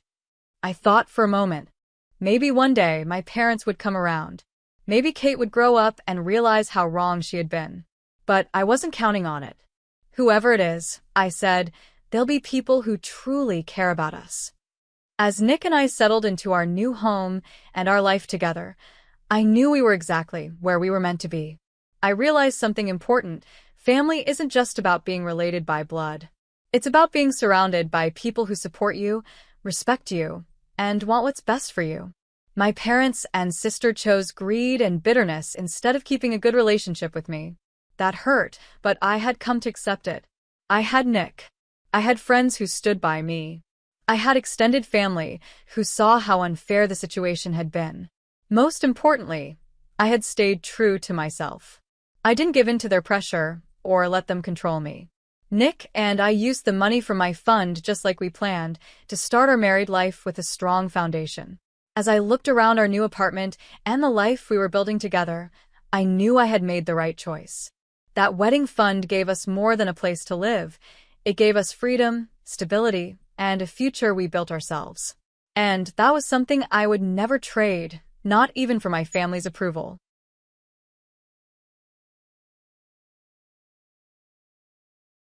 Hi, I'm Susan. Before diving into what unfolded at our family barbecue, don't forget to like and subscribe for more engaging stories like this one. Now, let me set the scene for you. It was a warm, sunlit day, and the backyard was alive with laughter, the mouth-watering sizzle of burgers on the grill, and the hum of cheerful conversations. My husband, Paul, and I were hosting our annual family barbecue at his parents' house, a tradition that always brought everyone together for good food and even better memories. It was the kind of gathering where people felt completely at ease, catching up over chilled drinks and plates piled high with home-cooked treats. "Susan, can you pass the potato salad?" Paul called out as he expertly flipped a burger on the grill. "Sure thing," I replied, navigating through clusters of family members lounging on the grass and in picnic chairs. Near the grill, Paul's sister, Nancy, stood slightly apart from the lively scene. She was watching everything from a distance, her posture reserved. Nancy had always been a little particular about her space, especially here at her parents' home, where she still kept a room, even though she no longer lived there. "Hey, Nancy, why don't you join us for a game of cornholes?" I suggested, hoping to coax her into the fun. "No thanks, Susan. I'm just enjoying the view from here," she replied, offering a polite smile. But there was something about her expression, a flicker of tension hidden behind her otherwise calm demeanor. I decided not to push her further and let her be. As the afternoon progressed, the downstairs bathroom became a busy hub with a steady line of people waiting their turn. Feeling the need for a quick escape from the growing crowd, I remembered the quieter, rarely used bathroom upstairs. Excusing myself, I slipped into the house, grateful for the temporary silence as I ascended the stairs. The cool air inside the house was a welcome change, and the noise of the barbecue outside faded into a muffled hum. As I reached the top of the stairs, I noticed faint music drifting from Nancy's old room. It was her private retreat, a space she had always treated like a sanctuary. Curious but not wanting to intrude, I continued to the bathroom. The upstairs bathroom was a hidden gem, with intricate tilework and lush plants giving it a serene, spa-like atmosphere, a stark contrast to the more functional bathroom downstairs. I took a moment to appreciate the calm. After a quick wash, I lingered for a few seconds longer, savoring the peaceful solitude before returning to the lively chaos of the barbecue below. Little did I know, this brief interlude would soon lead to an unexpected discovery that would change the tone of the entire day. I stepped out of the bathroom feeling refreshed. Suddenly, Nancy appeared at the end of the hallway, her face twisted with anger. "Susan, what the hell do you think you're doing?" she snapped. Startled, I stammered, "I just needed to use the bathroom. The other one was busy and I thought—" "This is my bathroom," she interrupted, her voice sharp. "You have no right to just barge in here whenever you feel like it." "Nancy, it's just a bathroom," I replied, trying to stay calm. "I didn't think it would be a problem. I'm sorry if I upset you." Her eyes narrowed, her voice colder now. "You should have waited downstairs. You know how I feel about my space." Trying to defuse the situation, I responded softly, "I understand, Nancy, but it was urgent. I didn't mean to invade your space." Her reaction came out of nowhere. Without warning, she gave me a push. I stumbled backward, my feet slipping, and the world tilted around me. My arms flailed, searching for balance, but there was nothing to grab onto. I fell backward toward the stairs. The last thing I remembered was the sound of my own scream echoing off the walls before everything went black. What started as a simple act of using the bathroom had escalated into a nightmare. I lay crumpled at the bottom of the stairs, pain radiating through my arm and head. The distant hum of the barbecue faded further into the background as my world spun with confusion and agony. Above me, Nancy stood frozen at the top of the stairs, her face a mix of shock and defiance. "You pushed her." "I saw it." Paul's voice thundered as he rushed to my side, his hands gently checking me over. His face was a mask of panic and fury. "Nancy, what were you thinking?" Paul's mom exclaimed, her voice trembling with disbelief as she appeared behind Nancy. "It was an accident." "She startled me," Nancy replied, her voice shaky, though the edge of anger remained. "An accident?" Paul's voice was sharp with disbelief. "Nancy, she's hurt."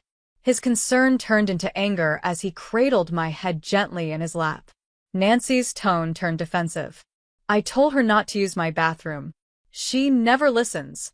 Her justification fell flat among the growing crowd of concerned family members. "Enough, Nancy. This isn't about a bathroom. Susan could be seriously injured," Paul's dad said sternly as he pulled out his phone to call for an ambulance. I groaned, the pain searing through my body as the voices around me swirled. The lively barbecue outside had become a distant memory, replaced by the weight of the moment, a moment that had changed everything. I tried to sit up, but a sharp surge of pain shot through my arm, forcing me to cry out. "It's broken," I whisper hoarsely, the words barely audible amidst the chaos around me. "Why would you do this, Nancy?" Paul's aunt demanded, her tone thick with confusion and dismay. She had come outside to see what the commotion was about, and her expression reflected the collective shock of everyone present. Nancy stood frozen, her eyes darting as she murmured, I wanted my space to be respected." Her words were more to herself than to anyone else, as though she was trying to justify her actions internally. The wail of approaching sirens shattered the tense silence that had gripped the backyard. Moments later, paramedics arrived, their presence a blur of efficiency. They stabilized my arm and carefully prepared me for transport. Paul stayed by my side, his hand firmly gripping mine, a silent promise of unwavering support. As I was wheeled toward the ambulance, I caught a fleeting glimpse of Nancy. She stood apart from the others, isolated by her actions. Family members huddled in small clusters, their faces etched with a mixture of anger, shock, and disappointment. The weight of the moment was palpable. "This can't just be brushed under the rug," Paul whispered to his father, his voice carrying a quiet determination. His words struck a chord, making it clear that this incident would leave an indelible mark on our family dynamics. The last image I saw before the ambulance doors closed was Nancy's conflicted face, a mixture of guilt and defiance, and Paul's reassuring gaze, silently telling me that no matter what, we were in this together. The sterile smell of the hospital greeted me as I lay in the bed, the dull ache in my arm mingling with the lingering fog of medication. My head was still spinning from the fall and the shock of everything that had unfolded. Paul hovered nearby, pacing back and forth, his face a storm of worry and anger. "I can't believe Nancy would go this far. It's insane," he muttered, his voice tinged with disbelief as he continued pacing. "Paul, have you spoken to your parents? What's everyone saying?" My voice was weak, but I needed to know. He paused, running a hand through his hair. "Some are saying it's just a big misunderstanding, that Nancy didn't mean it. But how can anyone justify pushing someone down the stairs?" His voice cracked, the frustration spilling out. I reached for his hand, my gaze steady despite the pain. "I know it's hard. She's your sister. But Paul, she hurt me badly." He sank into the chair beside me, his grip on my hand tightening as he nodded. "I know. And I'm not going to let this slide." His words carried a quiet but fierce determination that made me feel, despite everything, that we would face this together. I tried to sit up, wincing as sharp pain shot through my arm. Paul rushed over and gently eased me back onto the pillows. "I know, Susan. I'm so sorry. I can't wrap my head around it," he said, his voice heavy with guilt. Just then, my phone buzzed with a message from Paul's cousin, Betty. I picked it up and read aloud. "Susan, we're all shocked. Some of the family are siding with Nancy, saying you provoked her by not respecting her boundaries." A surge of frustration washed over me. Provoked? "For using a bathroom? That's absurd," I snapped, shaking my head. Paul squeezed my hand firmly. "I don't care what they say. I'm with you. This isn't something we can just sweep under the rug," he assured me. The door opened, and Dr. Joshua walked in, his expression serious but calm. "How are we feeling, Susan?" he asked, glancing between me and Paul. "Sore," I admitted, trying to manage a weak smile. "We've got your x-rays back," he continued. "You have a clean break in your forearm, but thankfully no serious head injuries. We're setting you up for a cast, and you'll need plenty of rest." "Thank you, doctor. Do you know when I can go home?" I asked, eager to leave the hospital and regain a sense of normalcy. "If everything looks good overnight, you should be able to go home tomorrow. We just want to monitor you to make sure there are no complications from the concussion." As Dr. Joshua left, Paul sat down next to me, his eyes filled with concern. "We need to decide what we're going to do about Nancy. This can't go on." I nodded, feeling the weight of the situation settle on my shoulders. "Paul, this isn't just about me anymore. It's about making sure this doesn't happen to someone else. Nancy needs help. Real help." "You're right," he agreed, his voice steady. "I'll talk to my parents again. This isn't just a family squabble. It's serious." As night fell, the soft beeping of the hospital machines accompanied my racing thoughts. The events of the day played over and over in my mind. Tomorrow I'd finally go home, but I knew the real healing, both for my body and for our family, was just beginning. Back at home, the living room was tense. The usual chatter was replaced by a heavy silence as we gathered for the family meeting Paul had arranged. He stood at the center, determined to address what had happened and ensure it was never repeated. The room was packed, every seat filled, and a heavy tension hung in the air. All eyes occasionally darted toward the one empty chair, the one reserved for Nancy. When she finally entered, the atmosphere seemed to chill. Her presence sent ripples of discomfort through the group. "You didn't need to call everyone like this, Paul," Nancy muttered, avoiding eye contact as she took her seat. Paul's usual easygoing demeanor was nowhere to be seen. His voice was firm as he spoke. "We're here because what you did to Susan is unacceptable, Nancy. You hurt her badly, and we need to talk about it." Grandma's voice trembled as she asked, "Nancy, why did you push Susan?" I can't believe it." Nancy's tone was defensive as she crossed her arms. "It was an accident. I've told everyone 1,000 times. She invaded my space, and I reacted. That's it." I gathered my strength and spoke, my conviction outweighing my physical weakness. "That's not just it, Nancy. You could have seriously hurt me, or worse. A bathroom isn't worth risking someone's safety. How can you justify hurting someone over something so trivial?" Uncle Timothy chimed in, his brow furrowed in confusion. "Nancy, this doesn't make sense. A bathroom? You're talking about boundaries, but you crossed one that's far more important." Nancy shifted uncomfortably in her seat, her bravado faltering. "I told her before about using my things. She never listens." I shook my head, my voice steady. "I didn't know using a bathroom would lead to me being hospitalized. Nancy, we need to feel safe around each other. If we can't, what kind of family are we?" My words seemed to resonate. Around the room, heads nodded in agreement. Paul added, "It's about respect, Nancy. What if something worse had happened? Would you still call it protecting your personal space?" Nancy's eyes darted around the room, meeting the gazes of family members. For once, her usual bravado was gone. She looked small, diminished by the weight of her actions. No one was on her side. I didn't think it was that serious," she mumbled, her voice barely audible. Paul shook his head, his tone calm but resolute. "It is serious, Nancy. This isn't just about a bathroom. It's about how we treat each other, about understanding and respecting boundaries that matter." The room fell silent. Nancy's face reflected a mixture of guilt and realization.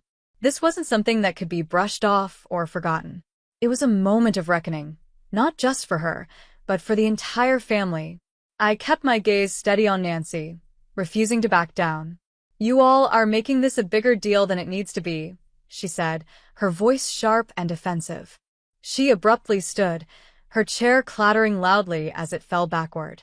"This is exactly the problem, Nancy. Even now, you're not taking responsibility for your actions," Paul said, his voice heavy with disappointment. Without another word, Nancy stormed out, the door slamming shut behind her with a resounding echo that seemed to linger in the room. The remaining family members exchanged uneasy glances, the tension giving way to a bittersweet mix of relief and sadness. Paul reached for my hand, his touch warm and comforting. "We'll sort this out, Susan. Together," he whispered softly. As the family began discussing ways to heal and move forward, there was a shared understanding that this moment, as painful as it was, had brought clarity to what truly mattered: respect, accountability, and unity. Weeks passed, and my recovery progressed steadily. Paul stayed by my side every step of the way, his unwavering support making all the difference. Our bond, tested and forged through this adversity, felt stronger than ever. Conversations about Nancy grew less frequent. Her presence in our lives seemed to fade naturally, much like the autumn leaves falling from the trees outside. One evening, as Paul and I sat together on the porch enjoying the crisp, refreshing air, he broke the silence. "I heard Nancy lost her job," he said, his voice tinged with both sadness and resignation. "Really? What happened?" My curiosity was piqued despite my efforts to distance myself from her. "Apparently, there was some kind of altercation at work. Her temper got the better of her again," Paul explained, sighing deeply. "A few of her friends have stepped back from her too. It's sad, really. I wish it didn't have to come to all this." I nodded thoughtfully. Maybe this is the wake-up call she needs. Sometimes, hitting rock bottom is what makes people reflect and change. Paul looked at me, the disappointment still visible in his expression. "Yeah, maybe. How are you feeling about everything now? His eyes searched mine, looking for any signs of lingering pain. I took a deep breath before answering. Stronger in many ways. It's strange, but facing that kind of betrayal from someone you thought was family, it forces you to reevaluate things. It makes you realize how important it is to stand up for yourself and what you deserve. Paul nodded, his hand finding mine again. You're amazing, Susan. I'm proud of you. Together, we sat in silence, the peaceful night surrounding us, both of us knowing that while healing would take time, we were moving forward stronger and more united than ever. I paused for a moment, letting the quietness around us sink in. Paul reached for my hand, his touch warm and reassuring. Are we good? He asked gently. Better than good, I replied. His smile mirrored the peace I felt in my heart. This whole ordeal made me realize just how lucky I am to have you, he added, his words filling me with a deep sense of gratitude. As days turned into weeks, the ripple effects of Nancy's actions became clear. Her choices had left her isolated from the people she once held dear.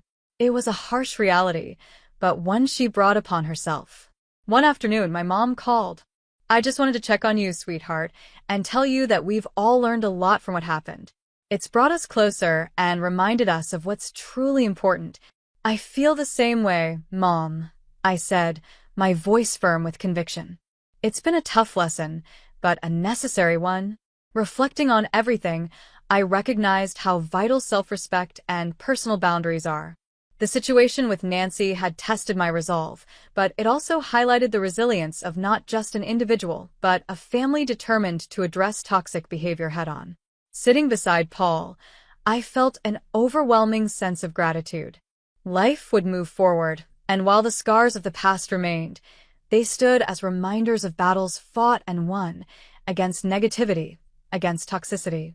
These scars represented a commitment to creating a safer, healthier, and happier future for ourselves. As I turned my gaze to the setting sun, a profound realization washed over me. This wasn't just the end of a painful chapter, it was the beginning of something new and better, forged through the lessons of our past. Now, I'd love to hear your thoughts. What do you think about setting personal boundaries within a family? Is there a point where enforcing these boundaries can go too far, or should personal space always be respected, no matter the context? Please share your opinions in the comments below. If you enjoyed this story and want more content like this, don't forget to like and subscribe to the channel. Your support means the world to us and helps us continue sharing stories that spark meaningful conversations.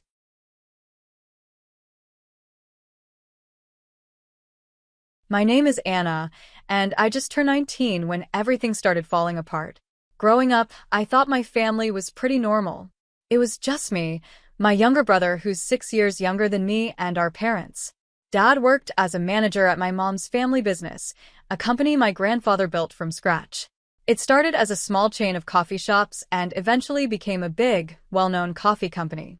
Grandpa was a hard worker, and when he retired, he didn't sell the business. Instead, he offered it to Mom. I remember hearing that conversation. Mom said, "I'm happy being a housewife. Let Paul handle it." So Dad took over, and life continued. It wasn't until I became a teenager that I started noticing problems in our family. Mom and Dad argued more and more. Mom seemed to pick at everything Dad did or didn't do, like she wanted to make him angry. Then, when he finally got upset and raised his voice, she'd act like the victim. She'd cry to anyone who would listen, saying, "I'm just trying to keep this family together," and he yells at me. I didn't know what to think. I loved both my parents, but watching them fight was unbearable. My brother was too young to understand, but I could see the confusion and fear in his eyes whenever they argued. One night, things got really bad. I was in my room, trying to block out their fighting with music, when I heard a loud crash. My heart started racing, and I ran downstairs. What I saw changed everything. Mom was on the floor, screaming that Dad hit her. Dad looked desperate and said, "I didn't touch her, Anna. She fell, and I was trying to help her up." But Mom was already on the phone, calling the police. I stood there, frozen, not knowing who to believe or what to do. That night, when Dad was taken away by the police, is something I'll never forget. I couldn't sleep. My mind was filled with questions. What really happened? Could Dad have hit Mom? Why would Mom lie if he didn't? The next few days were a blur. Dad was released without any charges, and Mom, in what she called an act of kindness, dropped the complaint. But things weren't the same. The tension in the house was unbearable. Mom wouldn't stop talking about how bad Dad was, saying things like, "He's always had a temper, and I've been protecting you and Jack from the worst of it." The divorce happened so quickly, I barely had time to understand. One day, Dad was packing a small suitcase looking lost. "I'm sorry, kids," he said, his voice shaky. "I'll make this right, I promise." But how could he? Mom got everything in the divorce, the house, the car, even Dad's job at the company. He was left with nothing. After Dad left, Mom sat Jack and me down for a talk. "Things will be different now," she said, smiling, but it didn't seem real. "Your father can't hurt us anymore. We're safe." Jack, being young and confused, asked, "When is Dad coming home?" Mom's face changed for a second before she forced a smile again. "Oh, sweetie, Dad needs time to work on himself. But we'll be just fine without him." I had a feeling something wasn't right, but every time I asked Mom about it, she'd shut me down. "You're too young to understand, Anna," she'd say. "Adult relationships are complicated." Then, just 4 months after the divorce, Mom surprised us again. "Kids, I have wonderful news," she announced. "I'm getting married." I was shocked.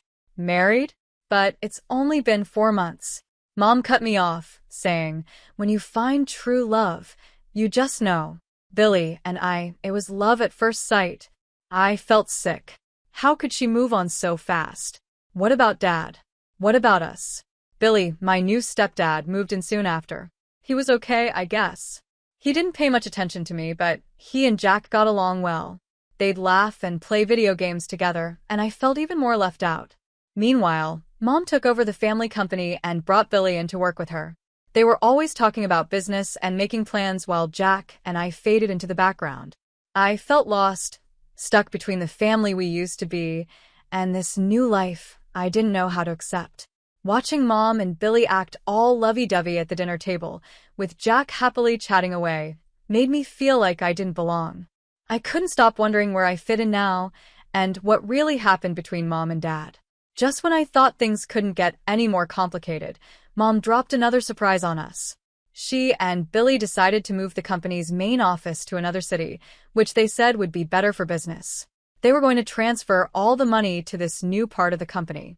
At first, I didn't think much of it.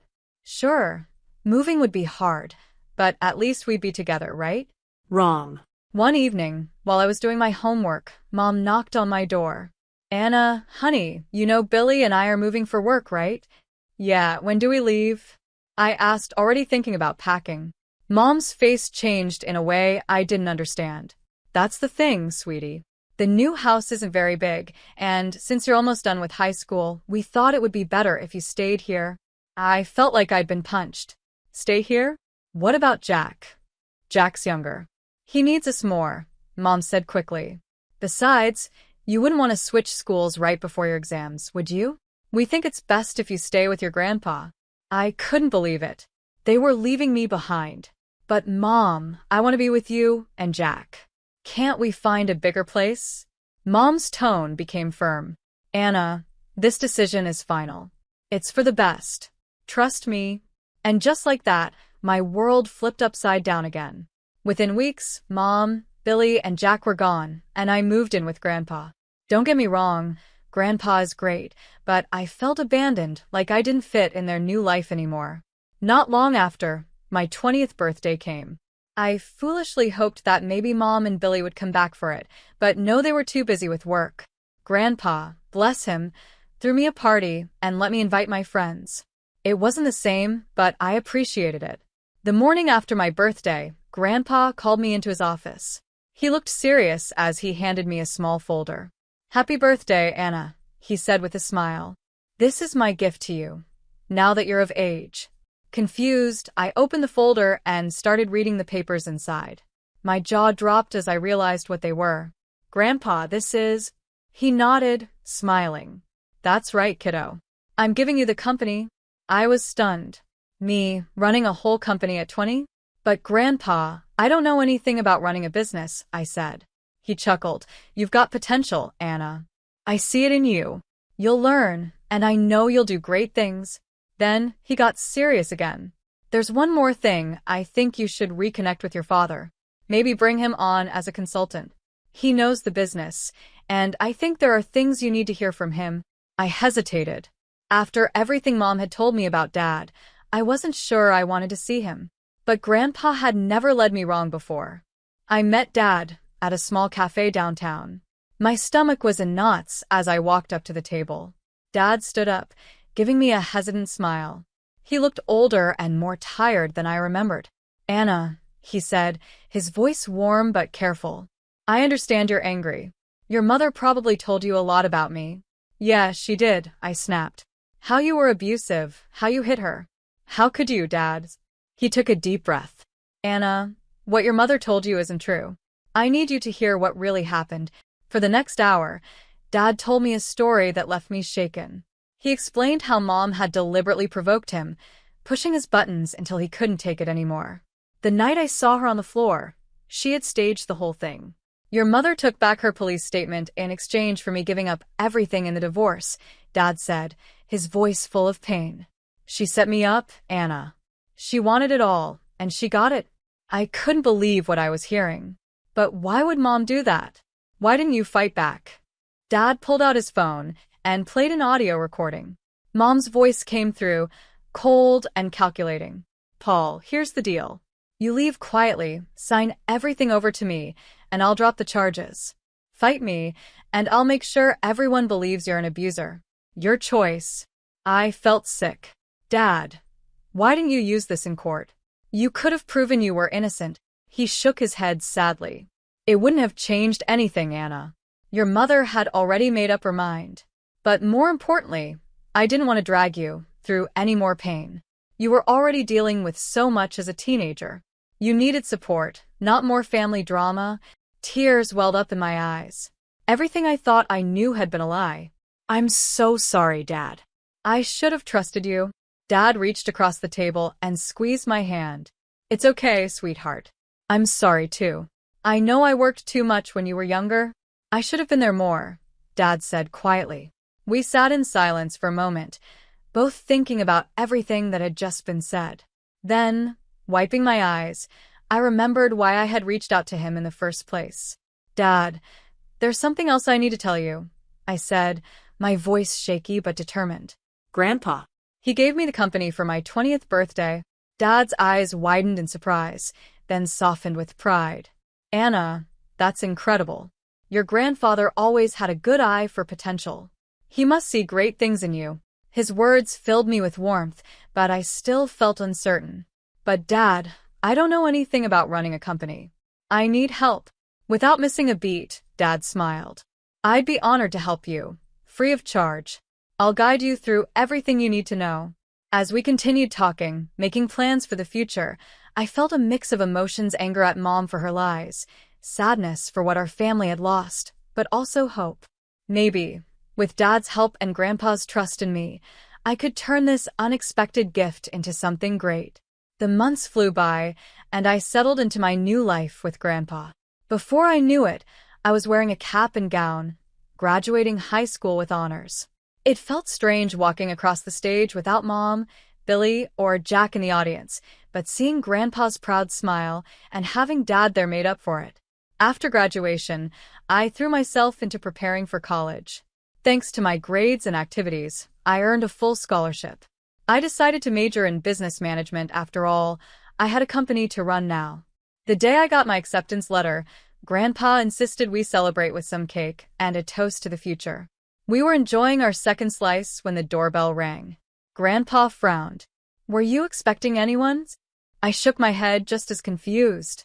When Grandpa opened the door, I almost dropped my plate. There stood Mom and Billy, looking like they owned the place. Mom barely glanced at me, her eyes locked on Grandpa, her face angry. Dad, we need to talk. Now. Without waiting to be invited, she marched into the living room, Billy trailing behind. I stood there, stunned, as she turned on Grandpa. Why can't I access the company accounts? She demanded. And who gave you the right to block the capital transfer to our new subsidiary? Grandpa stood tall, his voice calm but firm. Jessica, the company no longer belongs to you. It's Anna's now. Mom's jaw dropped, and for a moment, she looked completely shocked. Then her eyes narrowed as she glanced between Grandpa and me. What do you mean it's Anna's? She hissed. Exactly what I said, Grandpa replied. The company is Anna's now. I gave Anna the company for her 20th birthday, Grandpa said firmly. All decisions about its future and finances are hers to make now. Mom's shocked expression quickly turned into a fake, sweet smile as she looked at me. Anna, sweetie, I've missed you so much. Why don't you come live with us? We've settled in so well in the new city. I blinked, surprised by her sudden change in tone. We have a lovely house, she continued, her voice sugary. There's a big bedroom just for you, with plenty of space for a desk and computer. You could study and work from home. Wouldn't that be nice? For a moment, I felt a tug in my heart. A part of me, the part that still craved my mom's approval, wanted to say yes. But then I remembered everything I had learned and everything I had built here. Thanks, Mom. But no, I replied, surprised at how steady my voice was. I'm happy here. I have my friends, my life, and Grandpa. Plus, I'm starting college soon. The tension in the room was thick as I stood my ground. Mom's sweetness quickly disappeared when she realized I wasn't going to be swayed. Fine, she snapped, her voice cold now. If you won't come to us, we'll move back here. We can all live in our old house, just like before. Wouldn't that be nice, Anna? I shook my head, feeling a mix of sadness and determination. No, Mom, that's not going to happen either. I could see the anger building in her eyes, her fake calm starting to crumble. This was my chance. Mom, I said, my voice steady even though my heart was racing, I want you to tell me the truth. What really happened between you and Dad? Why did you get divorced? For a moment, confusion flickered across her face.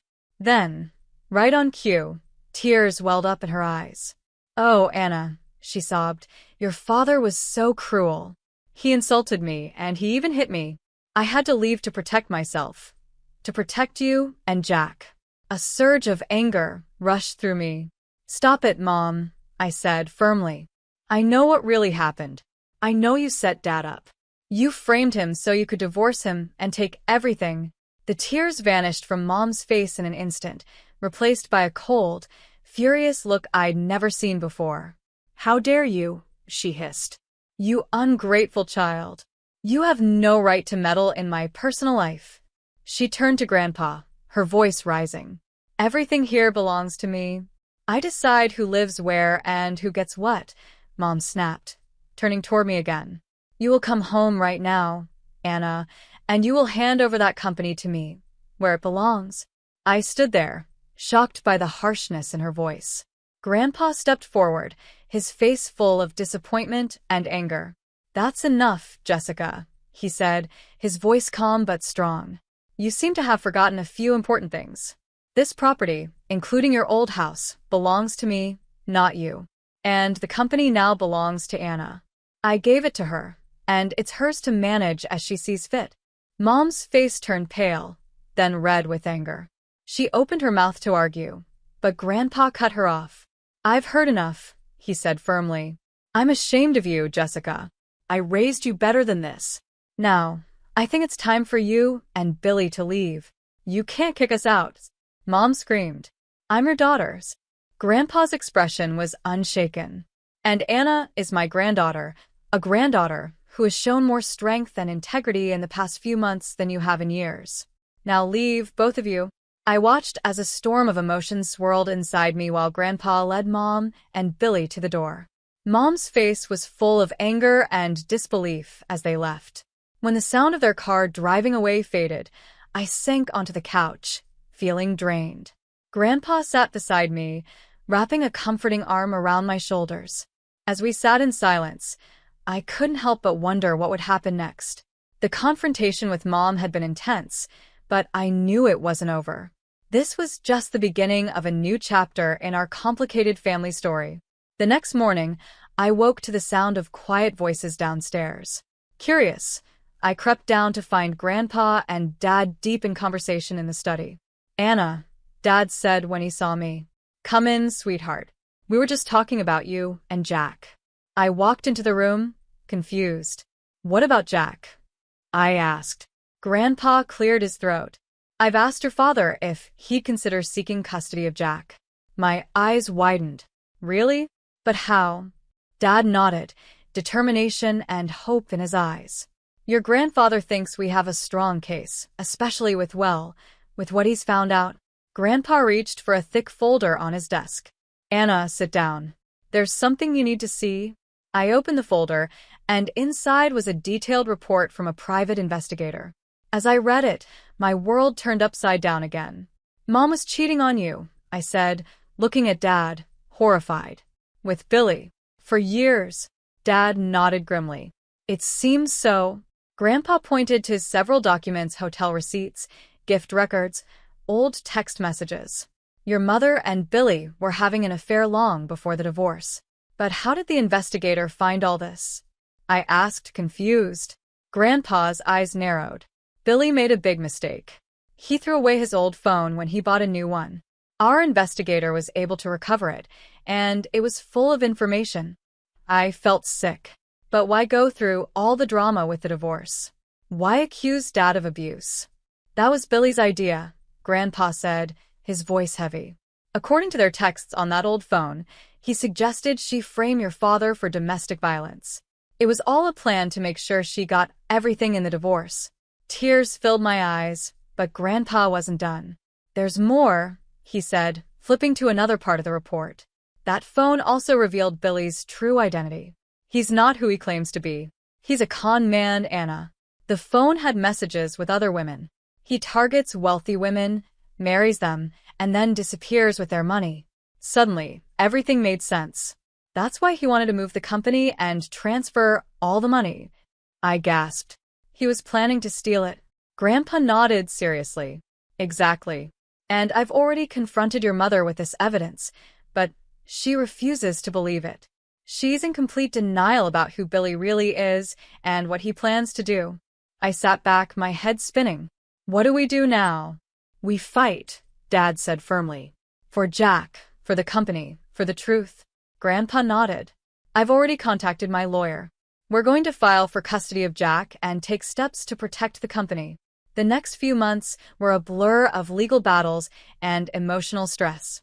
Dad fought hard for custody of Jack, and I stood by him, determined to bring my little brother home. The courtroom was tense as Mom tried to make Dad look like a monster, telling lies about abuse and neglect. But her stories fell apart under the weight of all the evidence we had. The judge listened carefully as our lawyer presented everything: the investigator's findings, the recovered phone messages, proof of Mom's affair, and the whole plan she and Billy had to frame Dad. I'll never forget the look on Mom's face when the judge gave full custody to Dad. It was a mix of shock, anger, and maybe a hint of realization that her world was falling apart. The final blow came soon after. When Billy found out that Mom had lost the company, the house, and had child support payments, he showed his true colors. He disappeared overnight, running off with another woman, leaving Mom with nothing but the mess she had created. In a desperate attempt, Mom tried to make up with Dad. I was there when she came to our house, tears streaming down her face, begging for forgiveness. But Dad stood firm. "I'm sorry, Jessica," he said, his voice steady. Too much has happened. "I can't trust you again. Please leave." As the door closed behind her, I felt like a chapter in our lives had ended. It was painful, but also oddly freeing. Life started to settle into a new routine after that. I focused on my college studies, determined to learn everything I could about business management. Between classes, I'd go over company reports with Dad, soaking up his knowledge and experience. He agreed to run the company until I graduated, giving me time to learn without the pressure of full responsibility.